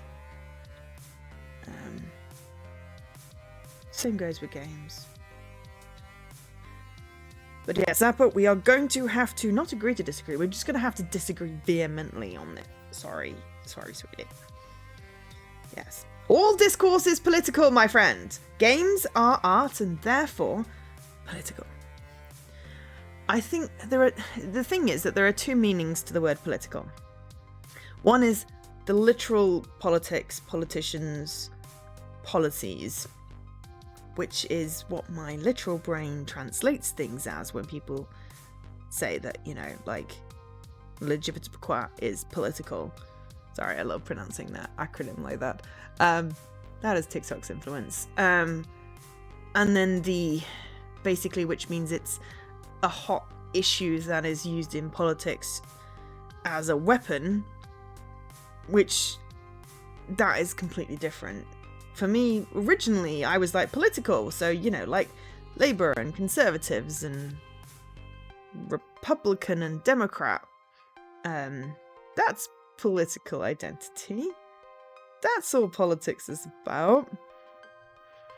Little did I know. What? Not this again. Look, I'm not...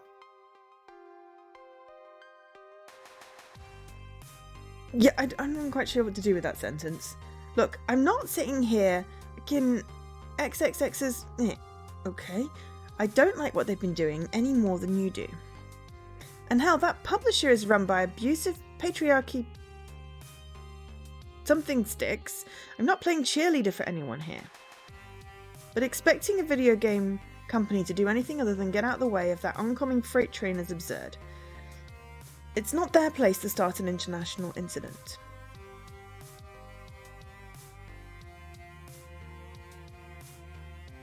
They have influence. and they are choosing to put their influence on the side of the bad guy in this situation and punishing a single individual because they want to remain neutral, putting it in inverted commas because neutral is impossible. By staying out of it, you're implicitly supporting the bad guy. I'm putting that in comma because, you know, that's a inherently subjective thing. But, this is like when people say, like, celebrities should stay in their lane and not get involved. It's like, no, they definitely should be involved. They have the reach, the power. They should be using their power and privilege to do stuff. I didn't realise I had quite so many feelings about this thing. I love that this is in the game, so I can talk about it and probably alienate a whole bunch of viewers, but I don't care. If you don't think that we should be discussing this, then I kind of don't want you watching my stream. So there we go. When I sit down and play a game, I just want to play a game, you know. I don't play those games that are thinly veiled? Yeah, it's got nothing to do with cows. Thinly veiled military recruitment campaigns either. I want game storefronts to yank obvious propaganda games. I want racist trolls out of the community. Keep things welcoming for everyone by keeping politics out. A bit concerning, that. And who decides what's political and what isn't? That's the rub. I feel someone needs to stand up, or this is just going to happen again and again. And as a member of the gaming community, I'd like it to be us. It's also important for those of us that have platforms of privilege from which to speak that we use them boldly against the evils of the world. Okay, why did you put me in this game? Okay, I'm not, you know. But anyway, this is why apparently I click really well with Loxley.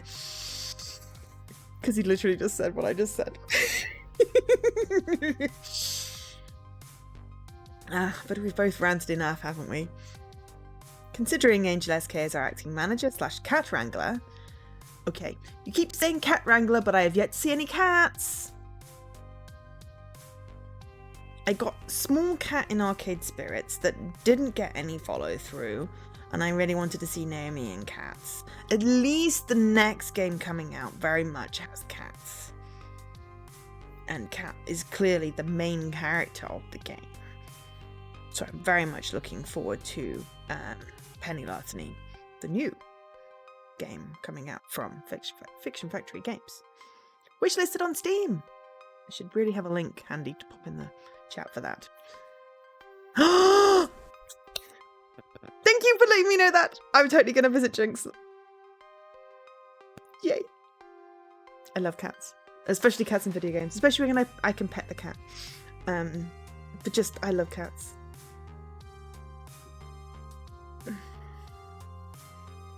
Maybe I should foster another cat. I don't know. I don't think I'm in a good spoon space for fostering a cat right now. But I should definitely put it on my list of things that I need to do again.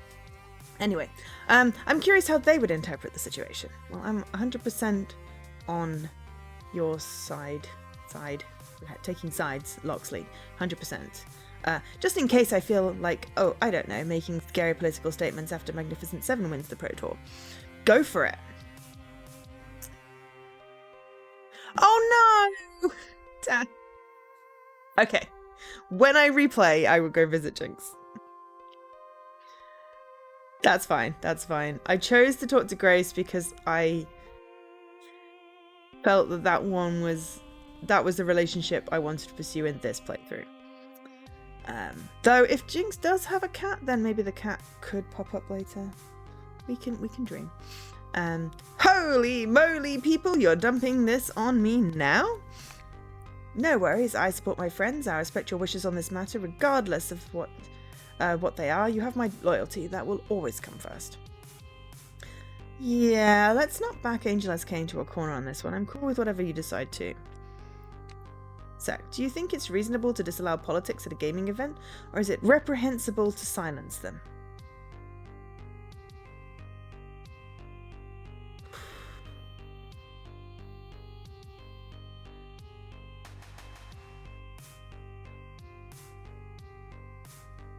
It's reasonable, like it or not, gaming companies are expected to provide neutral ground wherever possible. It's reprehensible. People should take a stand for what they believe in without fear of punishment. It's reasonable and reprehensible.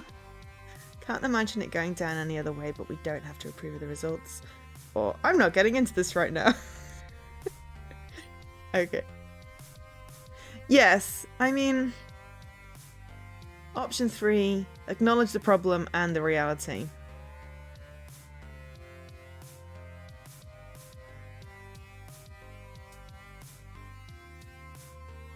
But surely...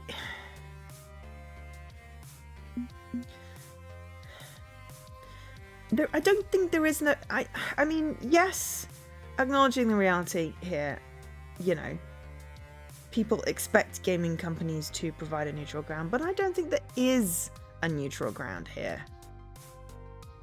I think they're taking a stand.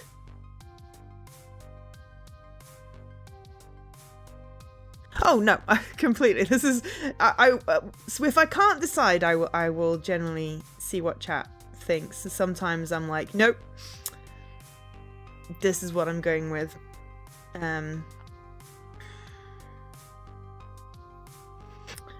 Though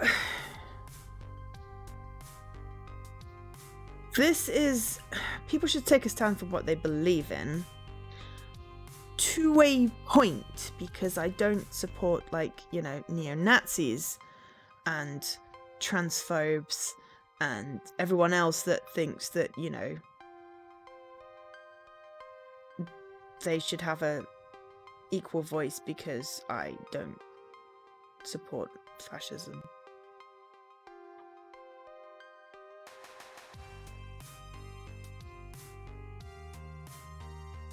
Oh, poor Zappa. She's getting the rough end of the stick here. Not speaking to her because she chose violence, and then not speaking to her because she wants to just enjoy games.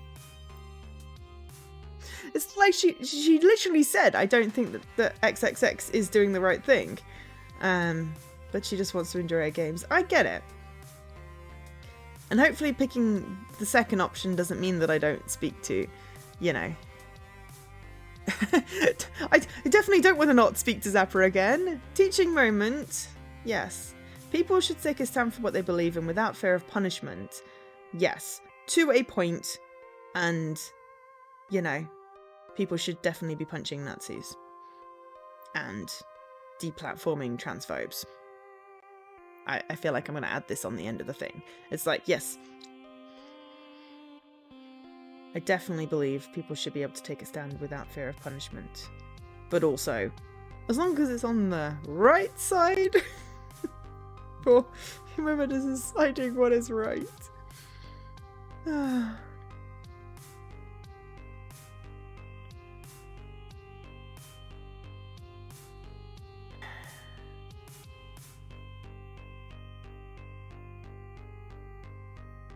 Yeah. It's like, I definitely feel like I need to clarify that I'm talking about, you know, underrepresented minorities, the people who are discriminated against, people who are punished for being who they are in the sense that they can't change it. So, you know, LGBTQ, race, neurodiversity, that's disability, that sort of thing. Not things that people choose to be. Transphobe, Nazi, fascist, all the bad things.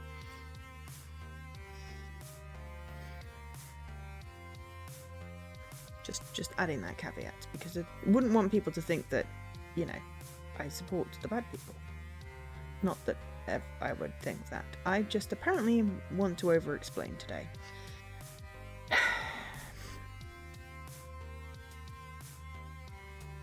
Just as long as I can still talk to Zappa after this, we're good. But I'm sorry, but you know what this gaming company has done is reprehensible. Volleyball.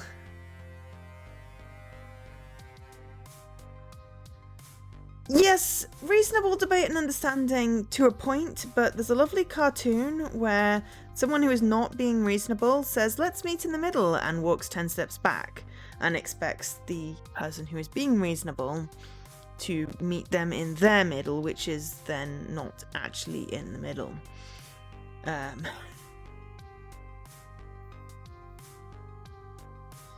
then, you know, I tend to be slightly black and white thinking. That's how my brain works. I do try and understand people's points of view, but some things are just reprehensible. It's a good word. But yes, also, I'm valuable. How you been? So yes, we're going to stop debating on the screen and we're just going to go with this. And also, I missed your bunnies! They're so cute.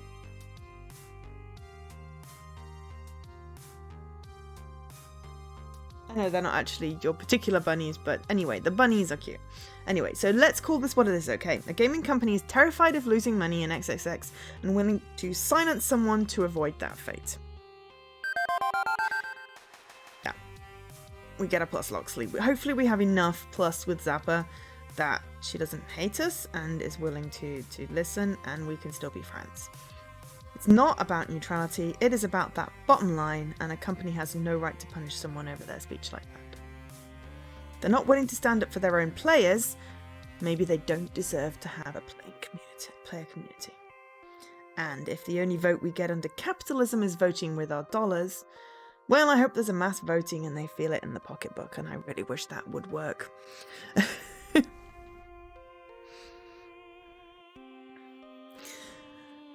But sometimes it doesn't, and some people then use their pocketbook to spite buy games that they're never intending to play just because.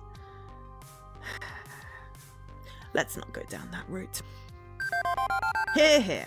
Oh, we got double Loxley for that. Yeah, we just really are clicking with Loxley.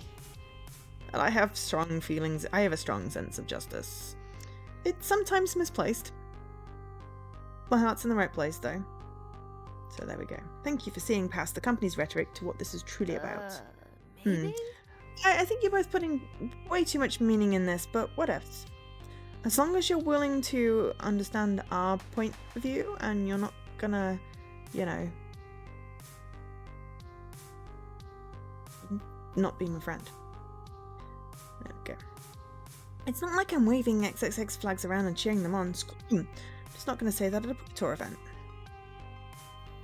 Which is perfectly understandable, Zappa, as long as you respect my right to do so. As long as we don't get our whole team banned from the play, you do you.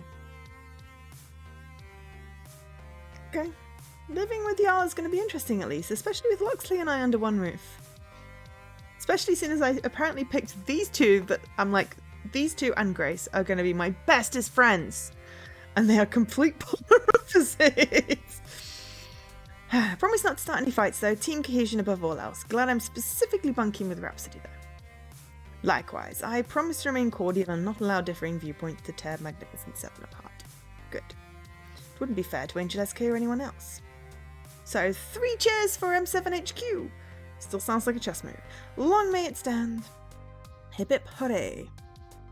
Ooh, that's a weird accent. Smiles and good cheer all around. So apparently, well, I mean, it's not a chapter unless we have some deep issues to discuss. Also, a bit of a reminder that I'm in charge of keeping some very, very different people all focused on the same goal. Well, that's what being a manager is literally about. More responsibility than I asked for, more than I wanted, but I can do this for the sake of all my friends. Okay, anyone else I should talk to before moving in? Right, I think Rhapsody, because I really haven't quite figured out how to click with them, and I want to.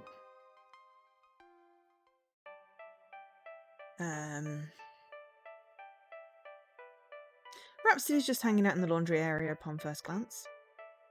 As I approach them, I see Rhapsody watching the movers with an attentive eye, senses glued to the people moving our boxed goods. I had Iris checked several moving companies for me, and these ones were the best. No moving accidents in over a year. You worried they're going to throw your stuff around? Nah. Not exactly. I just wanted to ensure my belongings make it into the new house without any trouble. I have a lot of very important items in those boxes. Heartbroken if something happened to them. I really have nothing else I can do right now. Everything's packed up. Now that I think about it, actually, I guess I was a bit worried. You sensed it before I could. You're really getting in tune with all of us and our feelings, aren't you, Angel SK? It's what a good friend and manager and cat herder does. But no need to worry. I realise that probably cat wrangler / cat herder is just a phrase. I'm taking it extremely literally. But no need to worry, Rhapsody. I'm not worried, so you shouldn't be worried. Just think of how grand this will be, all of us friends living together. Think of all the training and the laughs that'll be had. Everything from here on out is going to be perfect. Oh god, you've just jinxed us all! With an I, not a Y. Mostly. What do you mean, mostly?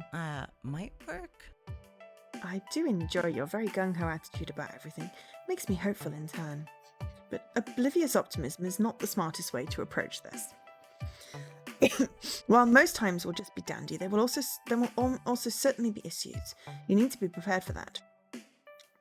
What if Zap and I have an argument about the lack of peace and quiet in our room? What if Loxley and Domino can't agree on how cluttered they keep their space? What if Grace and Jinx start fighting over rent? How will you deal with these tumultuous episodes when they arise? Bang our heads together? That was a joke. That was a joke. I mean, that pretty much goes with that one there. We're all adults. We will communicate.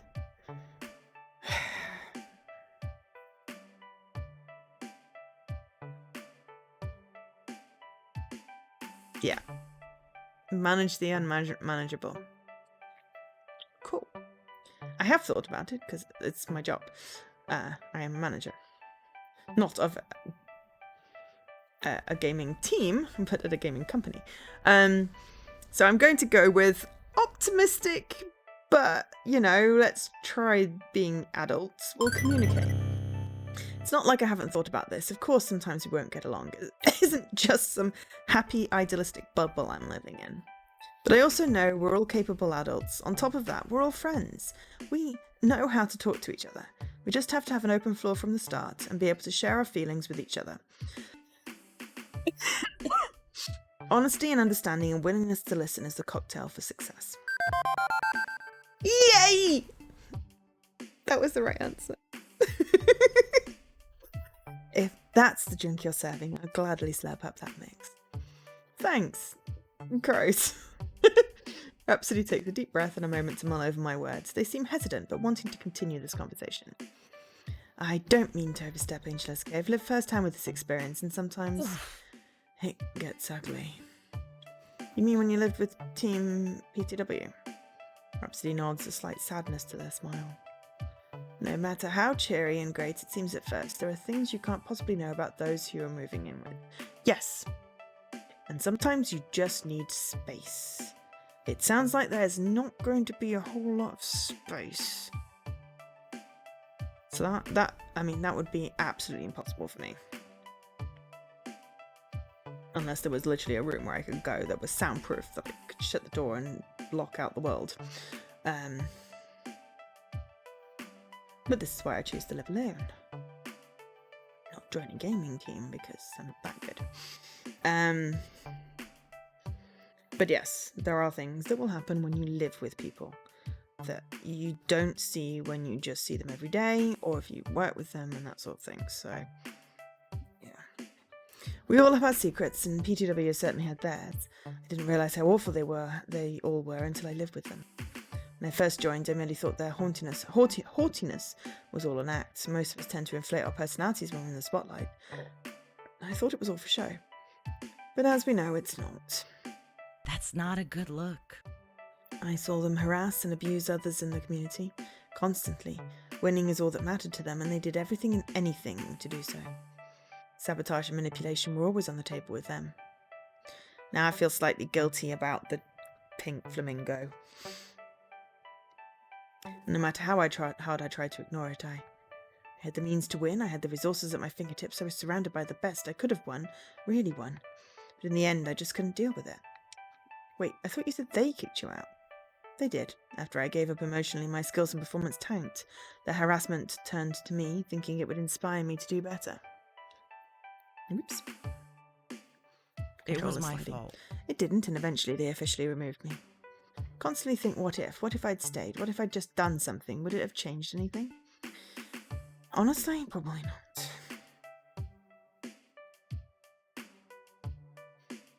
Sure, what if you ended up winning? Those are unreasonable expectations to put on yourself. Yes!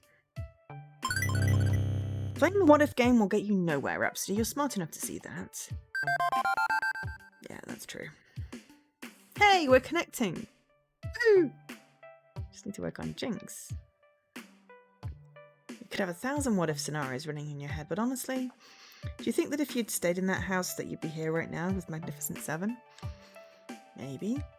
I think as much as you wish that, deep down in your heart you know you wouldn't be the same.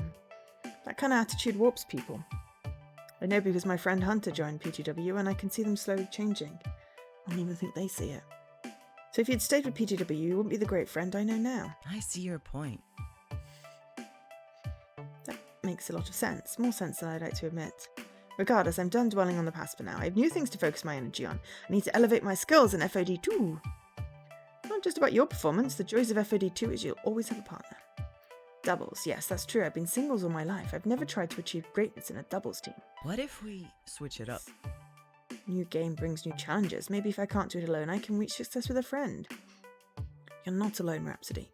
Our success is your success. We'll all work together to win. I promise we won't be a reflection of your experience at PTW's team house. That's a relief. I'm glad not to have that stress. Yeah, that's the spirit. You won't need to escape from us. I hope. Unless we all turn into zombies, then you should run. Definitely run. I'd like to keep my brain, yes. Thanks for talking to me about all this. I think we're going to have a great time living together. I think so too. Rhapsody's eyes dart away from me and return to the movers. Oh, that's my casting equipment in that box, Angel SK. Need to make sure this gets up to the apartment without any hitches. I nod in understanding as Rhapsody jumps up and helps the movers with the doors.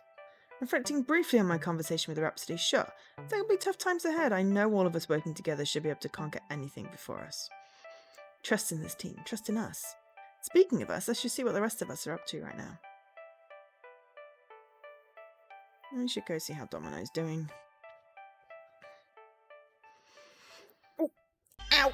My knee, my knee, my knee, my knee, my knee. Why do I keep doing that to my knee? I find Domino chilling in his usual spot, in front of the battered plastic arcade cabinet, loaded with all his shmup faves. I nearly misread that as shrimp, because the Japanese part, for some reason, that's where my brain went. I don't even know if Japanese people like shrimp. But anyway. Although chilling is probably not accurate, as usual, he's hyper-focused on a massively complicated bullet spam pattern from hell, desperately hanging on to the edge of survival. And yet he finds just enough mental timeshare to say, ooh. Hello. Hey, sorry, didn't mean to interrupt. No, it's fine. I'm good. It's a good day. I'm all packed up, ready to go on a permanent vacation with y'all. Where's your luggage? You didn't register with the movers, so I figured you'd be bringing your stuff in by hand or something. I don't see any boxes or suitcases or travel trunks or anything out there. Oh my god, Domino! Domino glances to a battered duffel bag lying on the ground next to his arcade cab. You have your entire life in that duffel bag, and you're not worried about people stealing literally your only possessions? But I guess you trust the arcade more than you trust your home. Got it all right here. That's it. Sum total of my worldly possessions. Well, the stuff worth keeping anyway. Ah, the joys of riding the poverty line like a skateboard rail. Give him a hug. With his game wrapped up, he turns to chat with me while leaning on the cabinet. He seems genuinely happy. Probably the first time that I've seen. This can't possibly end badly. This is going to be fun, assuming we aren't murdering each other by the end of the first week. It'd be nice to not live alone anymore. I'd like to think we can handle this new living arrangement with a minimum of bloodshed. My hope is to provide a friendly, welcoming sort of gamer's paradise for us all. You know, I've never liked that word. Paradise? Gamers. That's I curious. mean, what is a gamer really? It's branding and marketing shorthand, a defined role given to us by the media to act as a convenient carrying handle. I tend to think of it as quite literal. I play games, therefore I am a gamer. I read books, I'm a reader. I write books, I'm a writer. There's probably lots of words that don't go with that, but hey. I know it has a whole bunch of negative connotations. When a major corporation is making sweet bank off you, it's also telling you who to be and what opinions to hold and what opinions to fight to the death over. Well, that's worrying. And to an extent, the esports scene completely buys into it. Don't want to make sponsors unhappy, and sponsors want you to stick to the script. These pizza yams are sort of outside the system, but even then they perpetuate the image that gamers can't bother learning how to cook proper meals. It's less about learning, sometimes it's spoons. Gamers should just stuff microwave crud down their throat as fast as possible so they can get back to fragging noobs and raising their kill-death ratio. Isn't it ironic? Thus the loop is closed. I really hate that creepy smile. We become part of our own subservience. ... Okay, kind of went off on a Loxley-esque rant there, didn't I?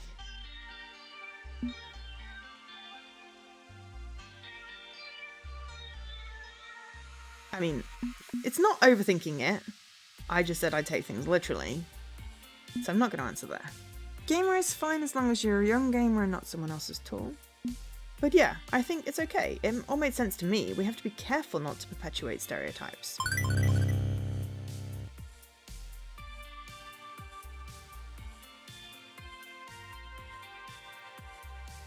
It's an easy trap to... I get what you mean. It's an easy trap to fall into, filling the shoes that someone else gave to you.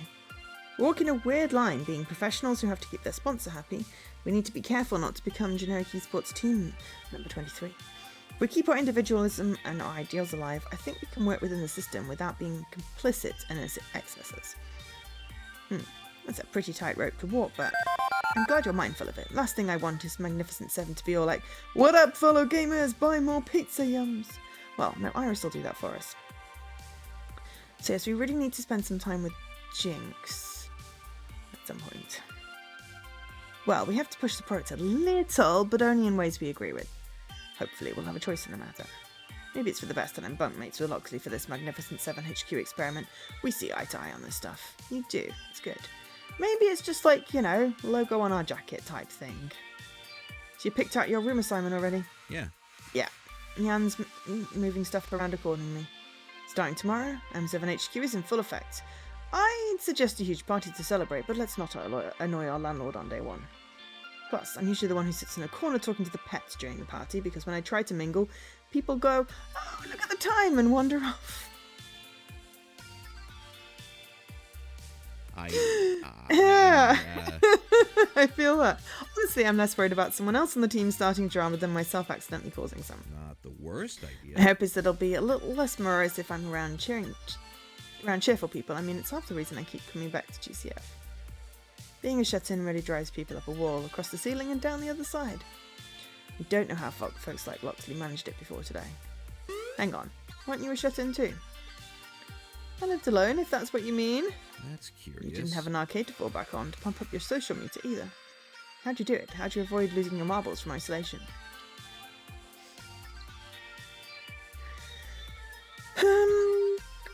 I didn't. I just focused on grinding FD2 all day to avoid thinking about loneliness.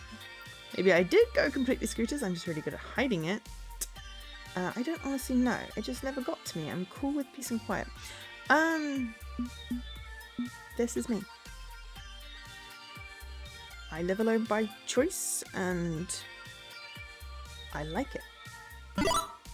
It's strange, but I never really felt strange living alone like that, and it doesn't feel strange to live with others either. I mean, I wouldn't want to live with others, but the living alone is great. I guess I'm good either way. There, bland, but there. But hey, I'm happy for you. If you can just change that easily, we should be in for a smooth run with the new headquarters. Either that, or you're just really good at masking, and it's going to be really obvious when you don't have your alone time. Feeling good about this, you know? Remarkable upswing in my mood. Used to feeling this jovial and confident. It's a pleasant thing to be sure. Be nice if I keep it rolling more than a day or two. Usually I get slam dunked back in the suck after it passes, but yep. Hey, who knows? Maybe more contact with optimists like you and Grace, I can keep it going. Or you will just have a support system who will go, it's okay not to be happy all the time. We're here, we support you. Do you need space or do you need a hug? Okay, I should double check, make sure I didn't actually leave anything behind. My old landlord dumped all my crap on the curb for garbage pickup. I may need to root through it. Seeing you. You got it. Anyone else I want to hang out with before officially moving in? Hang on, the sun's already gone down. Why the heck haven't we moved in yet? I'm so said we're burning daylight, but we're fresh out. Positive vibes only. Oh god, no, that's toxic positivity is a thing. Beep beep. Angel SK, you have an incoming message from Jinx. Hey there, Dan's trying to get our arcade game working and running into problems. Any idea how to boot a custom arcade PC? Real mess up here right now. It does. It does. It's like, it is okay to not be happy all the time. And having friends that recognize that and ask how they can help in a way that doesn't then make you want to bang their heads together or throw them through a window. So, yes. Again, it's communication, but it's kind of hard to communicate when you've gone non-verbal. So, let's see what chaos we've got upstairs. It's just a PC in a fancy wooden box. I thought arcade games were all specialised hardware. Retro games, yes. Modern ones tend to use off-the-shelf components. Want me to reply to her? Oh wait, I've got another message for you, this time from Grace. I could use a hand moving my game collection. Can you take the subway to the 23rd Street station? Moving these boxes by myself is proving difficult. I don't think I can leave either of them hanging. Rhapsody could easily get a FOD machine going. They're a computery type person like you, and I'm sure Loxley would be more than happy to carry some boxes for Grace. Yeah, I don't want to carry boxes. So who should I send where? Yeah, I'm gonna go help Jinx set up in the hope that I see a cat. Loxley can go and help move boxes. It can be useful. That's extremely sexist of me assuming the guy wants to move boxes, but I just really hate moving boxes. And I haven't talked to Jinx yet today, so. Because look at my friend meter! Jinx is all the way down! I need to work on that. Let's see if we can manage not to stuff up stuff. Iris contacts Loxley from Grace's location. I'd like us to get moved in ASAP, and if this arcade game's a stumbling block, I want to take care of it. Sounds good. Sure thing. Angel SK, Grace and Loxley will be back by the time you're ready. With that settled, I head up the elevator to join Jan and Jinx's literal homemaking efforts.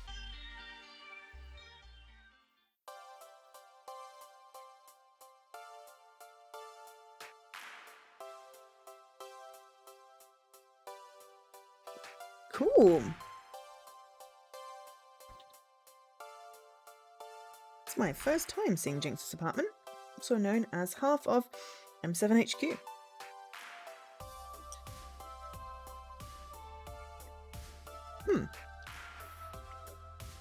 This place is actually quite nicely decorated. It's a bit messy due to open boxes and packing material everywhere. That looks like a nice comfy sofa. Where's the TV? Oh, it's on the wall over there. Okay, I would rotate the sofa, but that's me.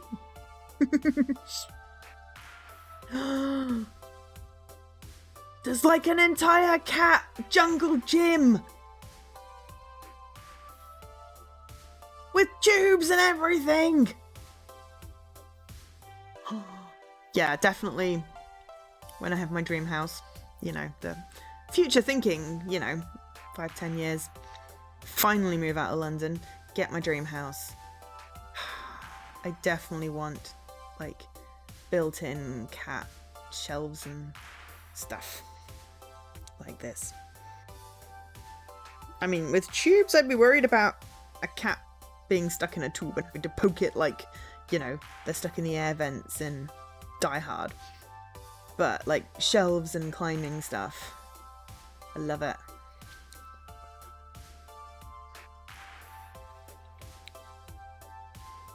This place is actually quite nicely decorated, a bit messy due to open boxes and packing material everywhere, including the various components of one disassembled FOD2 arcade game. Ha! Angel SK, my saviour, please help me make this weird game contraction work properly. I think I've got a handle on physical assembly, but I'm a whiz with an Allen wrench, but the computer is another matter. True enough, the game's chunky old monitor is sitting on Jinx's coffee table, with what looks like an industrial computer case tower next to it. No fancy pants water cooling or sweet glass windows, just a metal box to jam PC components into. And it's showing a blue screen of death. Oh no, the blue screen of death. Very familiar one. So just remember, if you are a regular viewer, then please consider joining my Discord community, because I'm going to start running some giveaways as well in addition to stream. Not that you should join just for the giveaways, you should join because you want to be part of the cool community and also share pet pics. But you can also sign up for the random do list and have your scores tracked if you so desire. But anyway, giveaways is also a good reason to join, so feel free. Links in my bio. There's also a hashtag !! Discord command. Blue screen of death. Wait, FOD2 runs on vaporware for work groups? I thought I was the only weirdo running that dinosaur of an operating system. Cheap as hell. Yeah, as long as it runs reliably in an arcade, they won't spend 1 penny more than they have to. So, think you can work your magic on this thing? I'll finish getting the cabinet assembled while you tinker.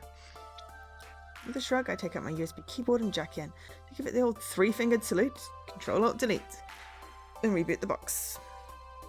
I sit on her couch with the keys in my lap, going through the process of figuring out where the custom device drivers are stored, etc.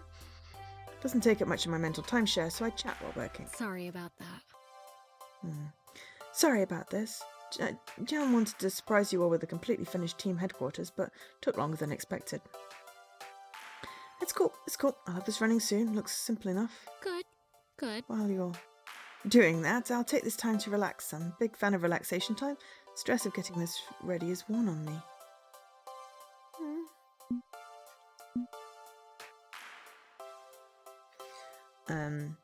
That first one sounds a wee bit rude.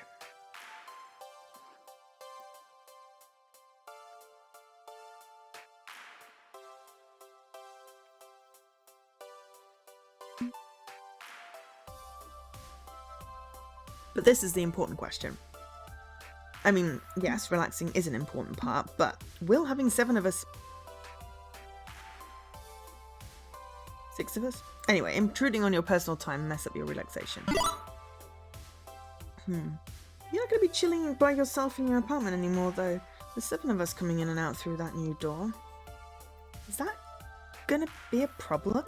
I don't want to wreck your ability to relax. Bit late to be asking that now, yeah? Still, wouldn't have agreed to this if I thought it would be a problem. Be different, absolutely, used to living alone, but there's always my bedroom. Go in, close door, get some alone time. Well, sharing it with Grace, I mean, but she's quiet as a church mouse, so basically the same thing. Less worried about my own stress levels than Minx's, though. We do get to meet a cat! Who's Minx? Minx! Minx!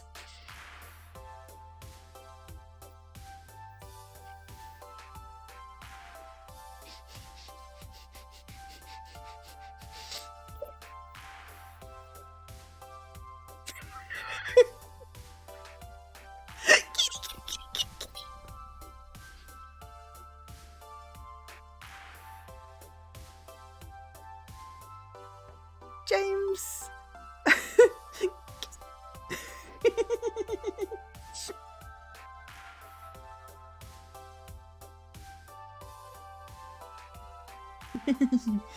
Oh gosh. Oh. I want to say look at that distinguished gentleman, but I don't want to misgender the kitty.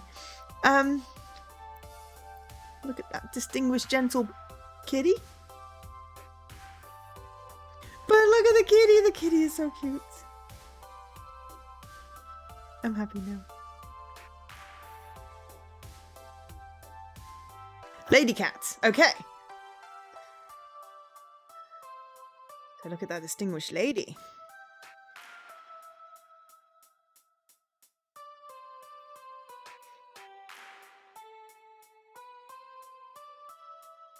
I'm just going to stare at the cat for a little bit. I like kitty. Anyway, Minx, keep up. And on cue, Blur leaps out the shadows, landing neatly on Jinx's shoulders.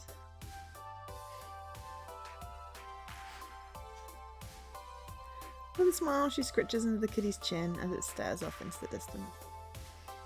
Minx, my cat. Usually super chill, even when I play metal albums, but a bit skittish all day with Jan's crew of movers coming in and out. But I'm trying to be sure to pet Minx plenty. Keep her nice and calm. Want to give it a go? Yes, yes, please. I want to pet the kitty. Pet the cat. Pet the cat, pet the cat, pet the cat. As a loyal citizen of the internet, I feel a burning need to pay tribute to that most memeable of animals, the cat. Her fur is silky to the touch, a matte black that shines ever so lightly when ruffled. Aww, so cute and fluffy! Having a moment here. Although Minx barely responds to the petting, not even looking at me as I pet away dutifully. It's fine, it's a cat prerogative. Glance aside, trying to see what the cat is staring at so intently. Why is your cat gazing directly through the fourth wall of your apartment? Dunno, just gets that way sometimes. They say cats can see dead people.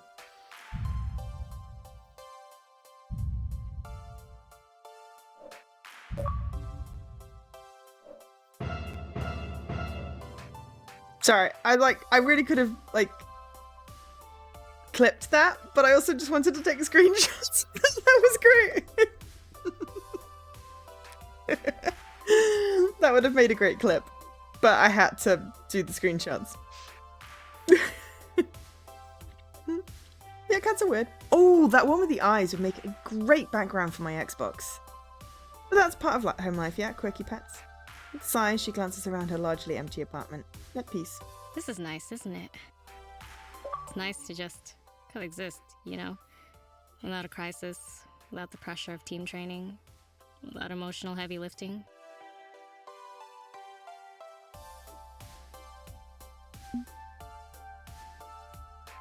Oops. Know you're all in on the Pro Tour, but we gotta take time to relax too. Read a book, play a different game, listen to music. Pet the cat. I want to share that with all my friends. All of it. Living together. Providing a cozy space where we can just be ourselves.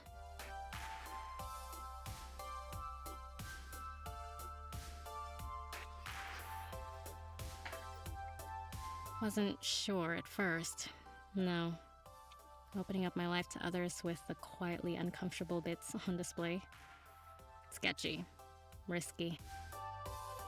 But more I thought about it. Yeah. Break the solitude by letting my friends in. Makes a lot of sense. Might be challenging. Might hit speed bumps. But worth it. Absolutely worth it. Gotta risk it for the biscuit. Jinx sets Minx down, the cat dashing away in a blur into the intricate kitty habit trail set up around her apartment. Almost done there? What?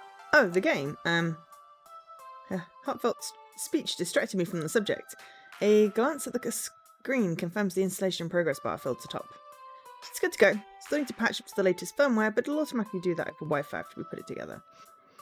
Beep beep, Angel SK. May I make a suggestion? Huh? Curious, I pull out my phone to consult my virtual assistant.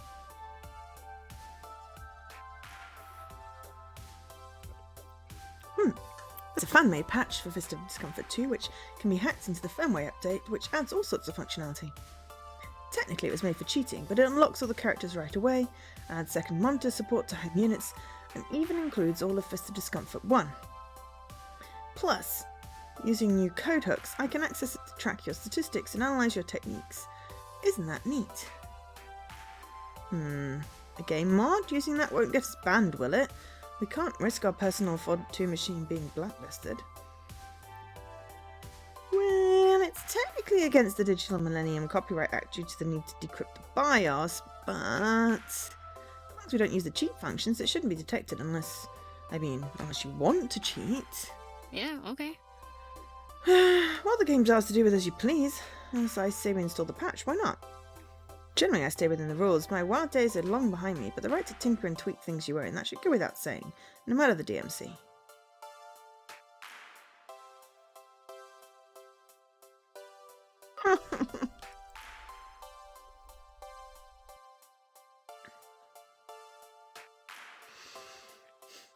Now I'm torn between my need to get a Jinx point and also we really shouldn't be hacking it.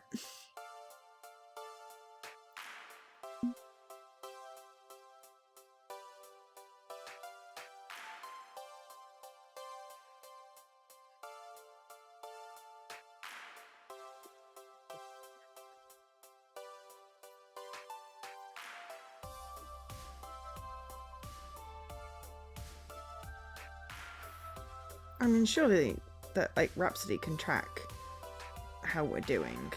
They've got all kinds of cool strategies and stuff.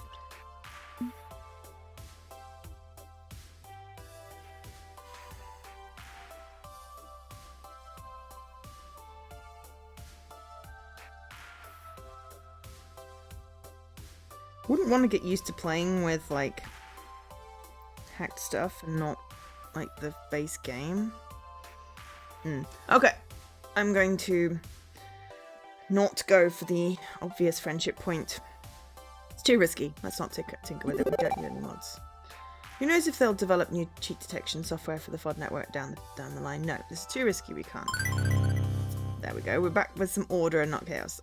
Okay. You'll still have a perfectly functional FOD 2 machine at least, even if it's less cool. Well, this sucks. Yeah, it's a pity, but I hear you. It makes sense not to even risk the possibility of a chance of getting banned. With that handled, I shut down the PC and waved Jan over. All sorted, you can finish assembling the game. Super! That's the last step before we're ready to move everyone in. Should go track Minx down before everyone arrives. Don't want to risk that silly cat getting out the door when people are coming in and out. Excuse? Okay, so we made 0 progress with Jinx then. Jinx wanders off to locate her cat in the maze of cat toys, while Jan finishes screwing panels to the side of the large game cabinet. Thanks so much for your help, Angel SK. I've gotten pretty good at playing fixer-upper over the years, but electronics are beyond me. I adapted this entire apartment for Jinx, single-handedly carved a nice little home for her out of this place. Anything for my dear sister. Your family owns this whole block, right? Urban real estate moguls. Well, yes, but this particular building is all mine. Our parents really want nothing to do with it. May I ask why? As your new tenant, I mean. Oh, there's nothing wrong with the building. No, it's more that they want nothing to do with us. Jinx and I are invisible branches of our family tree. Not that they'd say anything unkind. No, they'd never criticise us or talk about us behind our backs or have anything negative to say. Nothing to say at all. They continue to twist the screwdriver, locking down the side panel of the game as they explain. Honestly, our parents don't know what to do with us, how to react to what we are. I think they'd be happier if I decided I was a man or a woman, no matter what I decided. The whole non-binary thing just confuses them. Doesn't endear me to our community either. Yes, that's something that I've not even bothered to try and talk to my parents about. Well, my family, really, because they just don't get it. Fortunately, my business skills go a long way to forcing them to accept me. Hard to argue with success. And Jinx's disability, well, it's made the last 10 years very awkward for everybody.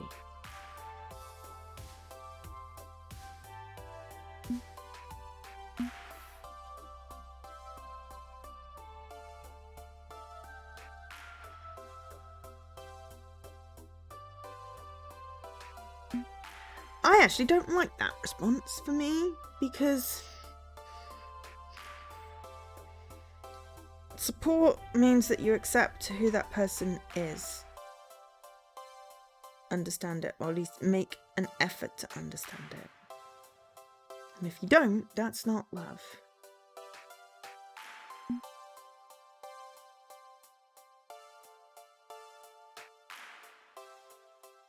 Does Jinx's disability make it awkward for the family? Is that because, you know, they think she's broken or something equally as disgusting? But also, if you don't want to talk about it, that's okay. But I'm gonna be nosy. Why specifically the last 10 years awkward for your family? There we go. Why would Jinx's disability only be awkward for the last 10 years? I think this would be something they'd have to deal with since birth. Parents need to advocate for their kids no matter what. It's complicated, I'm afraid. She didn't tell you? Thing is, Angel SK, Jinx feels that you should keep your nose out of her business. Damn it. Yeah, feels like she doesn't need a sibling talking behind her back. Right, almost done here, sis, almost done. Sharp look Jinx tosses my way suggests I hit a real nerve there, even if I'm not entirely sure why. We good? Can we have a housewarming party yet? I'd prefer to clean up a bit first, really make the place presentable. Being at this night and day, never gonna be perfect, Sib, just roll with it. Oh, I love that! Sib. Because sibling, gender neutral, but abbreviated in a cool way. Love it. Sib. Love it. Because sibling is kind of long and awkward. Sib. No, that just tickles me. That's great. And I guess we just roll with it. Okay, party time. Woohoo! I'll message everyone and let them know we're starting. Woohoo indeed. Oh god, yeah, the writing in this series of games is incredible. And the art and the gameplay. Oh yeah. I mean, this is about the story and shaping the story. Yeah. It's just amazing.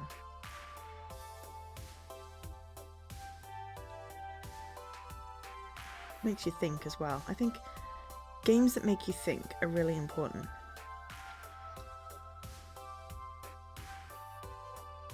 Ooh, what time are we? Might need to have another small break to stir my casserole before party. If we're having a house party. I don't know how close we are to the end of the chapter though. But I do need to stir. So, I'll message everyone, let them know we're starting. Woohoo indeed. Yeah, woohoo. Yeah, we really have not managed to get on the same page with Jinx. I feel like I've been very awkward. But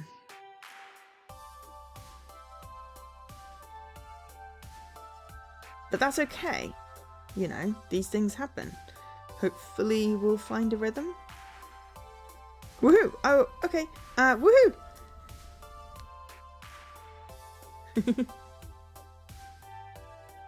That's it. This is it. The culmination of my efforts. Right. So. Need more save slots!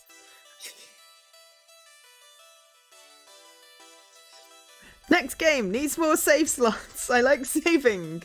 I think the first game had loads of save slots. I didn't even use them all. Maybe I've just been like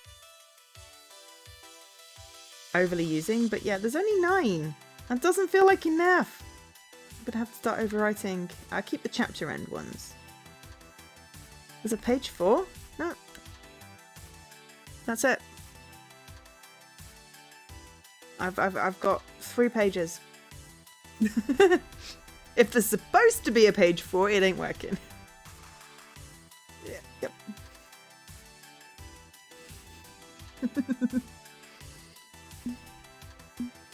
Yeah, that's it.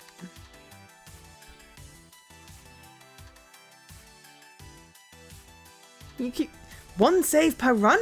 Oh my god. Well, what happens if you're not sure whether you'll make the right decision?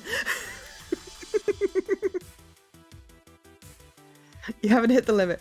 Well, I always hit the limit on save things. I hit the limit in Mass Effect, and that lets you have like 100 saves. I am a compulsive saver.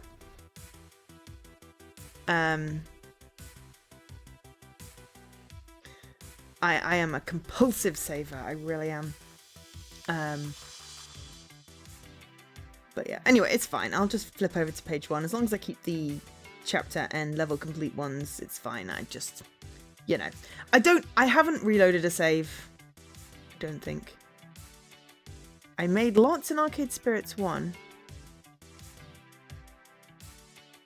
But I don't think I reloaded any saves. Because whenever you did like a game overy thing, like intentional game overy thing, I think it let you continue? I don't know. Anyway, I make them. I don't always use them. But I like knowing that they're there. So yeah. Right, we're just going to have a very short break. I just need to go stir my casserole stew thing so it doesn't stick to the bottom of the dish. This will be a quick break, but I'll still run an advert. Just, you know, keep things. No one's missing anything, so I may as well run an ad. But I shall be back in a couple of minutes, so bear with me. I'm back.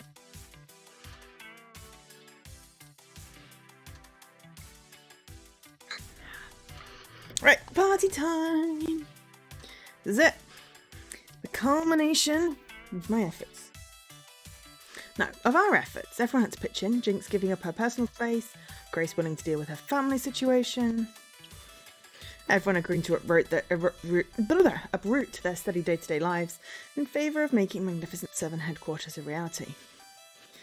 With the last details handled, we gather outside one of the 2 front doors to our suite of apartments and are ushered in by Jen. Thank you for your patience. I just wanted to make sure everything was just right before the big unveiling. Without further ado, welcome to Magnificent 7 headquarters. Also known as my apartment, to be specific. One of the 2 connected apartments. We installed the doors so you can pass back and forth without needing to go out into the main hallway. Both apartments have a cosy kitchen, spacious bathroom, and 2 bedrooms. Oh, so does that mean I get one to myself? I feel like... I suppose that works. According to the room assignments you've requested in this apartment, Jinx and Grace will share a room, while Angel SK will be by themselves. An even number of bedrooms and an odd number of residents means Angel SK gets their own room. What luck. In this apartment you'll also find Grace's classic gaming library and Jinx's music library. Please consider playing your albums at a lower volume, dear sister. I promise nothing. Moving on. Ooh! Oh my gosh!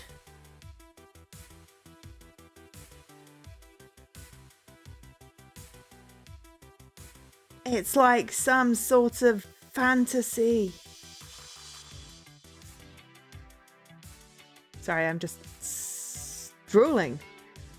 Drooling, I am. The second apartment is where you've assembled your shiny new FOD 2 game. Here you'll also find Rhapsody's streaming rig and a kitchen fully stocked with your favourite snacks. But please eat something other than pizza bagels and nachos. We installed a stove for a reason. It's okay, Rhapsody cooks! Hopefully they won't feel like they hopefully they'll maybe like do some sort of sharing thing so they won't be responsible for feeding 7 people for the rest of eternity. Zapper and Rhapsody will be sharing one of the bedrooms. Assuming I'm not partying all night long, of course. I wonder if we'll even use the room. I'll be pulling a lot of all-nighters editing FOD 2 strategy videos. And the other bedroom will be occupied by Domino and Loxley. Do we get bunk beds? Bunk beds are awesome, but I'll take the lower bunk. Heights make me nauseated. Alas, they are but singletons, but regardless I swear that we shall bond as roomies and brothers, my good fellow. Oh, they should have had bunk beds. That would have been awesome. And that's everything. Rent is due on the 1st of the month sharp. I understand your sponsor's budget is tight, but if you all pitch in, it should be more than enough. Any questions? Just one. Aw, yeah. Who's going to play the very first round of FOD 2 in the sweet new pad? You calling dibs?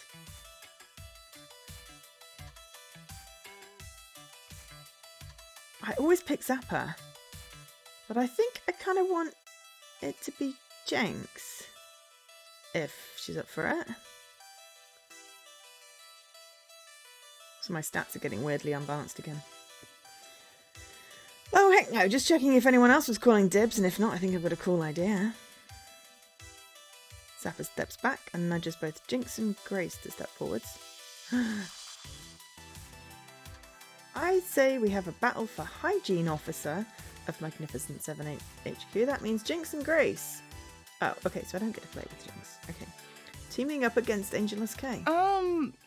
What? Yeah, my thought exactly. Accepted. Great.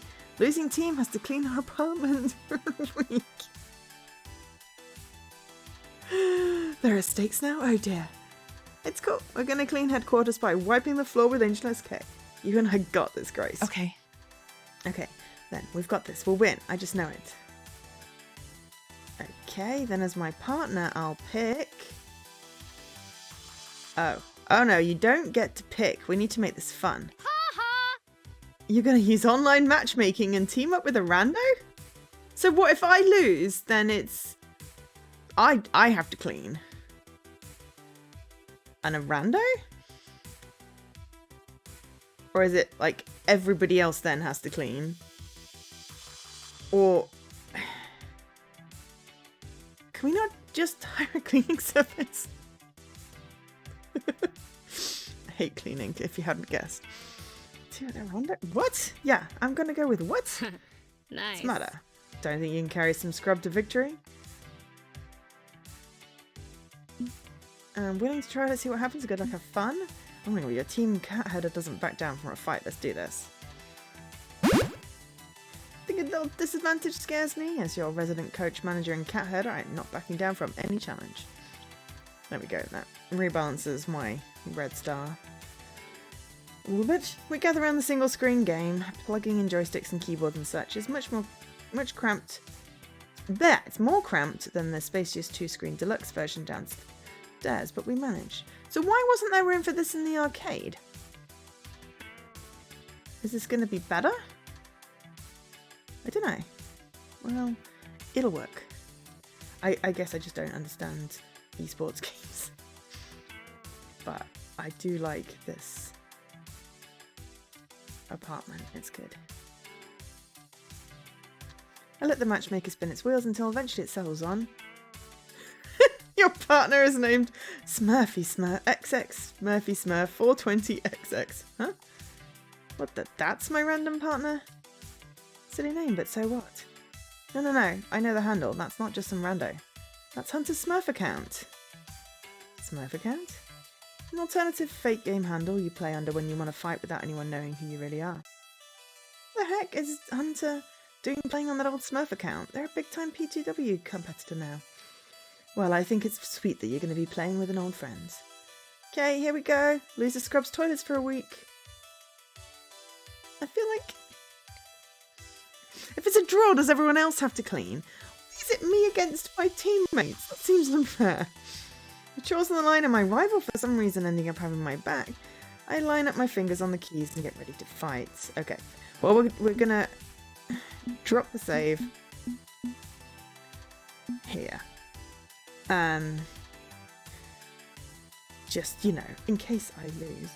I don't know whether I want to win or lose.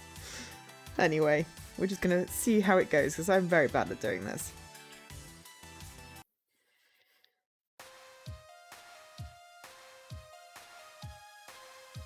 Yay! Friend. Who we've not checked in on. Or checked up on. Fight. At all. Okay. We're playing against... So, I don't know, I feel like I'm going to be incredibly stereotypical here. And assume that maybe Grace will defend, and I'm going to therefore special. Timing's tricky, but I managed to pull off a wicked special move, a swooping energy kick right to the face of Grace. Your special beats their defense. Is it a stereotype if it's right? And 110 points. Score now 110 to 0. Okay. Hunter versus Jinx. So, Jinx... I don't know. Attack? Special. I'm gonna hedge and do attack because it split the score, but it could also cut a special. You both attack. It's a tie. You earn 50 points, they earn 40. Score now 160 to 40. Okay. Alright, so is Grace going to defend again?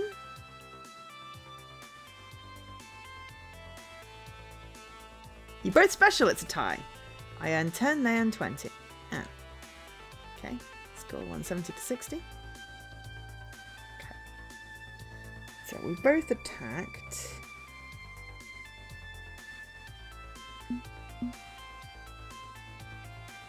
Go on, attack again.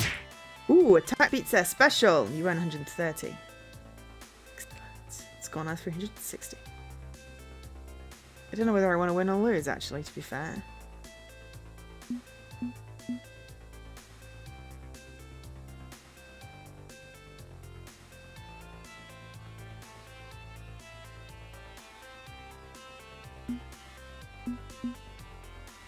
Special. Special move. It's the defend. 30. Okay, round 6. Jinx. Okay. Attack. Ooh. Right. They defended. Okay.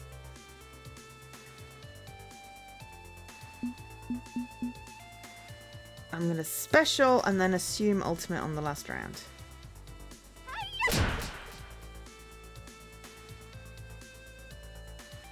70 to 180. We're winning this. It's the last round. We've got to use the ultimate. We didn't use the ultimate. You win. I feel like we rather creamed them. Sorry. Now I feel bad that you're doing the cleaning. Maybe we could do a road sir? Wow, hard fight. Both of you put up a really strong defense. Good work. It's funny. Normally, a victory gives me a serious adrenaline rush, but against my friends, I'm just feeling happy for all of us. No high, no low, just a comfortable middle. Likewise, strong showing out there, Angel SK. We've got a lot to learn from you, clearly. I'm just glad I could enjoy a game with my friends. That's what I'm looking forward to most now that we're all together. Being able to share something we love more so than before. Okay, I'm excited. I'm into this. Let's keep this going. Keep going. How about a battle between Apartment 109's roomies, Domino and Loxley against Zapper and Rhapsody? Indeed, Domino, we ride to battle as one. Tally-ho and all that crap. You know, I'm always down. Rhapsody, you ready? You bet. I've got some new techniques I want to try out. With the team swarming around our new game, everyone eager to have a turn, they'll be playing long into the night, no doubt. Have my moment in the sun. Besides, there's something odd about that battle which I might want to look into.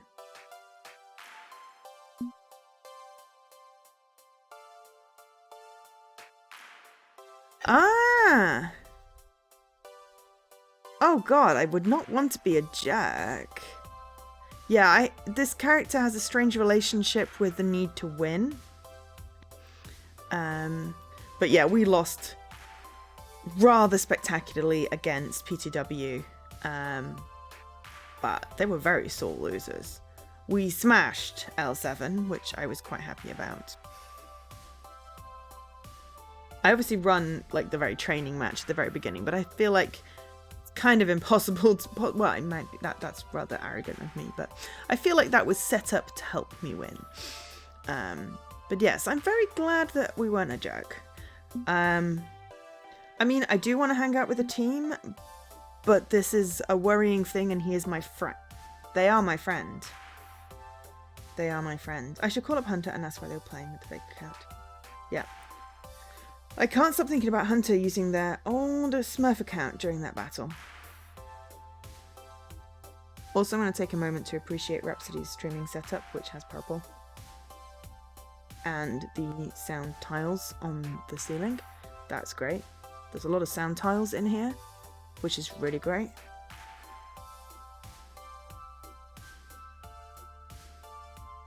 And that is a very comfy looking chair.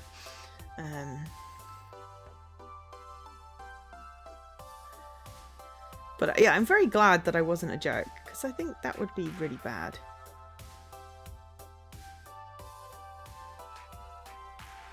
I'm not sure I could have won as easily against L7 if I hadn't scared them with the pink penguin. I feel a little bit guilty about that. But I also feel like they kind of deserved it. But it did feel vaguely morally wrong. But anyway, I can't stop thinking about Hunter using their old Smurf account during that battle. It doesn't make sense that they would do this. Something fishy is totally going on. Pulling up my phone, I tap past Iris and into my contacts to give Hunter a ring. Hello? Oh, hello, a long time no see, Angeliski. A nice W there for us, wouldn't you agree? Did you see my sweet moves during that fight? My quick thinking, I was on fire! But that was some great teamwork overall. Who were we playing against, more randos? Actually, they were my teammates. We're having a sort of celebration match for moving into our new team house. Sweet. I'm glad I got to be a part of that in some way. Oh, yeah. I mean, I would also totally throw that match. Perhaps if I'd won all the other ones, now I know that I will be a jerk if I win it. I'm totally going to throw that match. I feel like, you know, your ego needs to be held in check with these things. I'm glad I got to be a part of that in some way. Yeah, about that. What's up? Why are you playing on your old Smurf account? Can a monarch not go out among the peasants from time to time? I just wanted to see what's up in the unprofessional league. No one else would have caught it, but I did. A slight hesitation in their voice. Be honest with me, Hunter. It's strange for you to be doing this. You're big time with P2W now. Didn't you sign a contract to only playing using your official P2W handle? Don't you have to maintain that celebrity status at all times? So why put your career on the line for one little trip down memory lane? Listen, I'm not trying to sound conceited, but I don't expect you to understand the pressure surrounding me right now. You could tell me. I'm your friend, right? She's just always watching me. I never get a break. Sometimes I need a break. She says she wants to support my dreams, but that seems to translate into constant pressure. Can we rescue him? Them? Damn it, I forgot which pronouns I put. Can we rescue them? Can we mount like a rescue mission to go rescue Hunter? I have a space in my room. Oh crap, I went over to the thing instead of, there we go. I forgot that you can go up there and it's like, oh, there we go. It's all so hard right now. I wanted to go back to how it used to be, you know, when we used to have fun. There's a small pause on the phone. Oh shit, gotta go. And Hunter hangs up on me.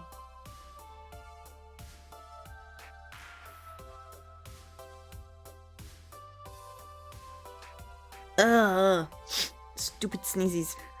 I hope everything's okay. It's worrying that they just up and bounce, but I'm putting my faith in them. If they need help, they'll talk to me about it. Otherwise, I'm going to grab Loxley and Rhapsody and we're mounting a rescue mission. I let the thoughts fade as I focus on something equally important, the friends in front of me. I rejoin them in celebration. With that matter settled, I return to the housewarming party already in progress. And the house is warm indeed.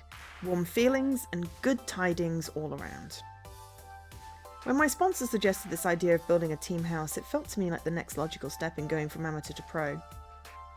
Get a team together, get sponsored, get a house, fight in tournaments, qualify for the Pro Tour, win the Pro Tour, hoist the trophy, and then immortality. Every single step along the path being a hard granite slab you smash down into the ground to pave the way to victory. But there's more to this new home than just a stepping stone. Just like how that fight was about more than who won or lost. It's about us. Making something all of us can share together. Win or lose, champion or failure, we've built something today and I hope it lasts a long, long time. Oh god, that sounds like portents of problems to come. Foreshadowing! The best days are ahead of us. 3 days later.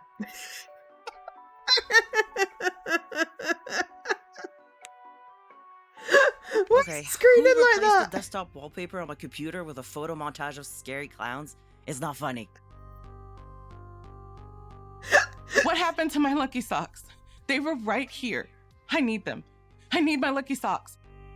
Someone left the door open, and now Minx is lost in the building. And that someone better find her, or that someone is gonna get an ass whooping.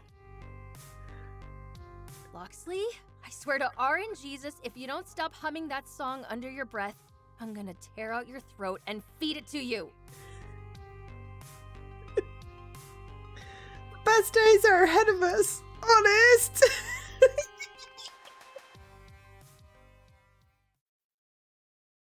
Oh, that was a slightly shorter chapter. Or at least I didn't talk quite so much then. That's interesting. Level 3. Yeah, because 320 for level 2. I think it was possibly just the first chapter was like nearly 4.5 hours. Probably because you've got all the like setup and character creation and stuff.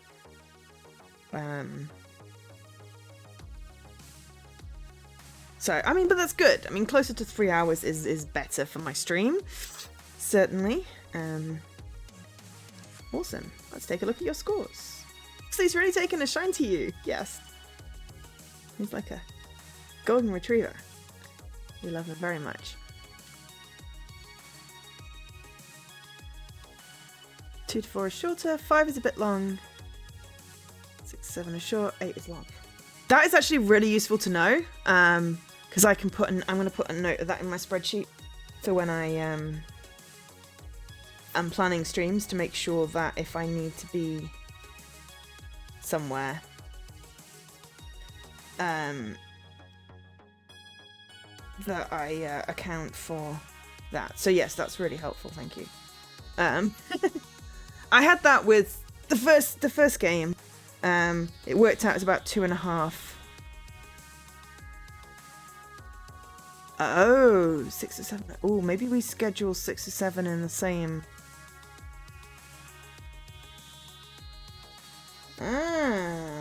I'm impatient, so maybe I do a double thing.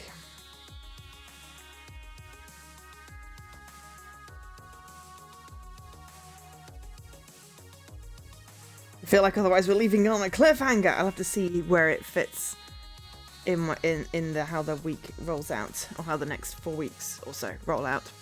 But that is really helpful to know, because yeah, I think what I did was, because of, I think it was Easter, I did a double stream for chapters 7 and 8 of the last game, because I was just like, nope, I want to finish. I think it was that. So maybe I do, well, I'm going to do 6, have some food, and then do 7, possibly. But yes, it's good to know so I can plan. But yes, Loxley loves me. I love Loxley. To be a gentle, sweet, and compassionate soul. Yes, that's me. Thank you. Also, I've scored 21,750 points. Sweet. Good job. Would I like to change my personal metadata? Nope. I'm good to go. Do I want to save my game before proceeding to level 4? Save the game. Yes. So, we're going to go back to page 1 because we somehow used up all the saves already. Maximum Impact is the next chapter. Oh, and we got a prize. Look at my prize. Oh, it's Grayson Jenks. What am I doing with my controller? Is going a bit haywire. Oh, that's so cool. I just love like the difference in how like people's personalities are conveyed Though Domino's creepy smile is certainly exceedingly creepy. It's like kudos on conveying that, but it does make me slightly disconcerted about him. But yes, I'm very excited. So, I guess continue. Yeah, that even the like the chapter names just like go in with that. So, back to the main menu. We saved. We're good. So yeah. So we have 3 screenshots of cat.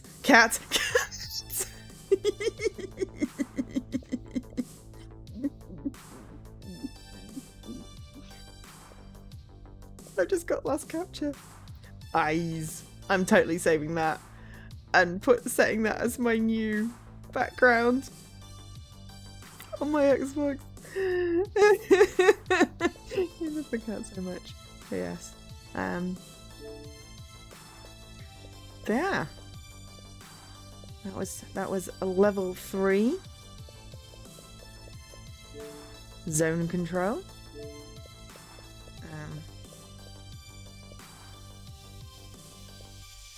I feel like we're probably going to mix the wins and losses. I'm not consistent. I know you can set it so you don't actually have to play it and you can choose, and I will probably do that, but I just wanted to play them for this first playthrough. Encourage Iris to be orderly, encourage Iris to be chaotic, or confuse Iris and tell her to be both kindly and orderly and chaotic at the same time. And then, well, we'll be entering the finale well kindly because that's our main trait. Perform the ultimate expression of pizza on a bagel. I am very excited about that achievement. And then we've got romance. Oh, pocket. And romance nobody, which is what we're going for. And then complete everything. So yeah. I think it's a lot of endgame skewed achievements, but that's fine. Encourages replay.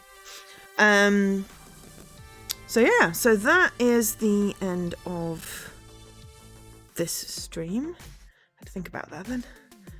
Well, hopefully I will have a tiny bit more brain next week. Not going into the office. I don't know actually when the next time I will be going to the office, but I'm definitely not going in the office next week. Though it probably...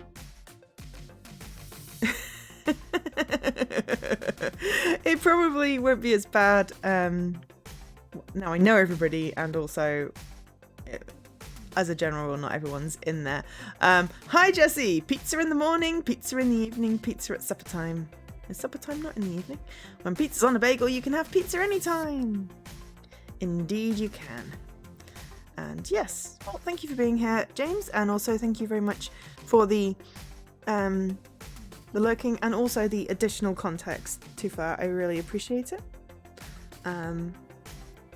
I hope you are enjoying my streaming of your amazing game, and also the random commentary that I add in and ethical debates I have with myself. I just really am a big fan of this series. Hi, Lady Recruit. Sorry, we actually almost finished on time today. You slept in. Well, that is excellent. I hope you had a good sleep. I feel like, you know, you can catch up with the stream, but sleep is important.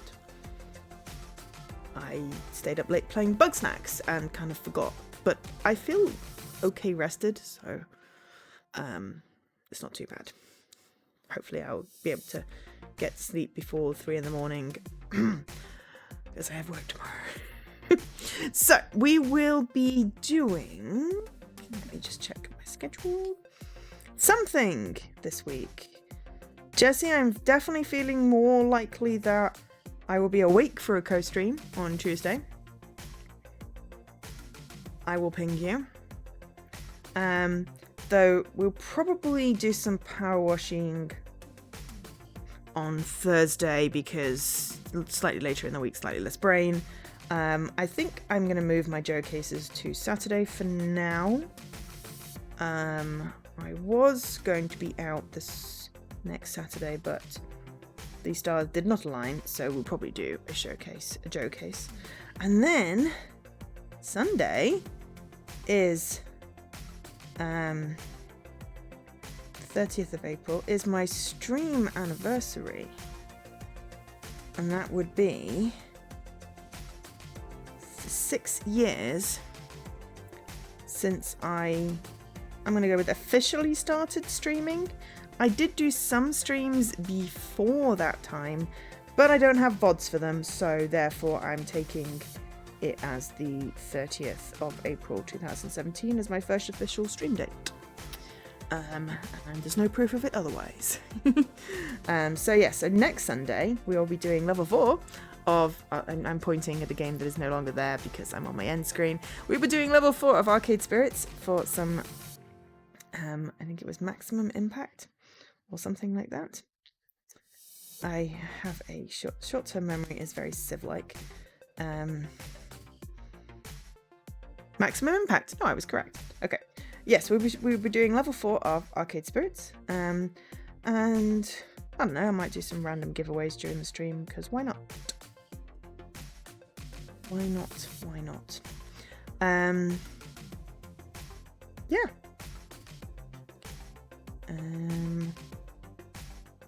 So that is the plan.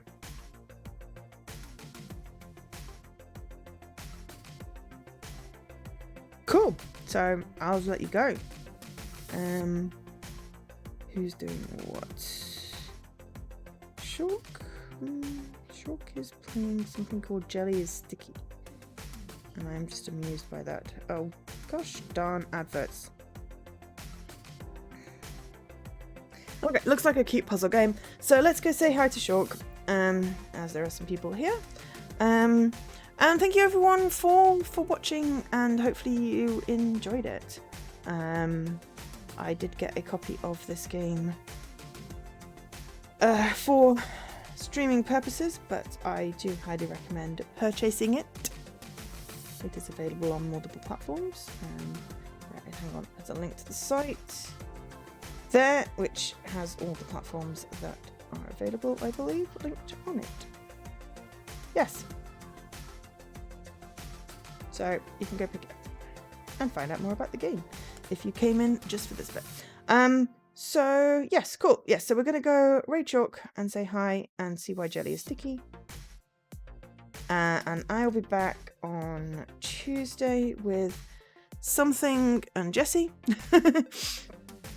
And I'll need to sort out my schedule for the week. But yeah, as again, thank you for watching. I have been Joe, otherwise known as Angel SK, and have a great rest of your weekend as well. Bye.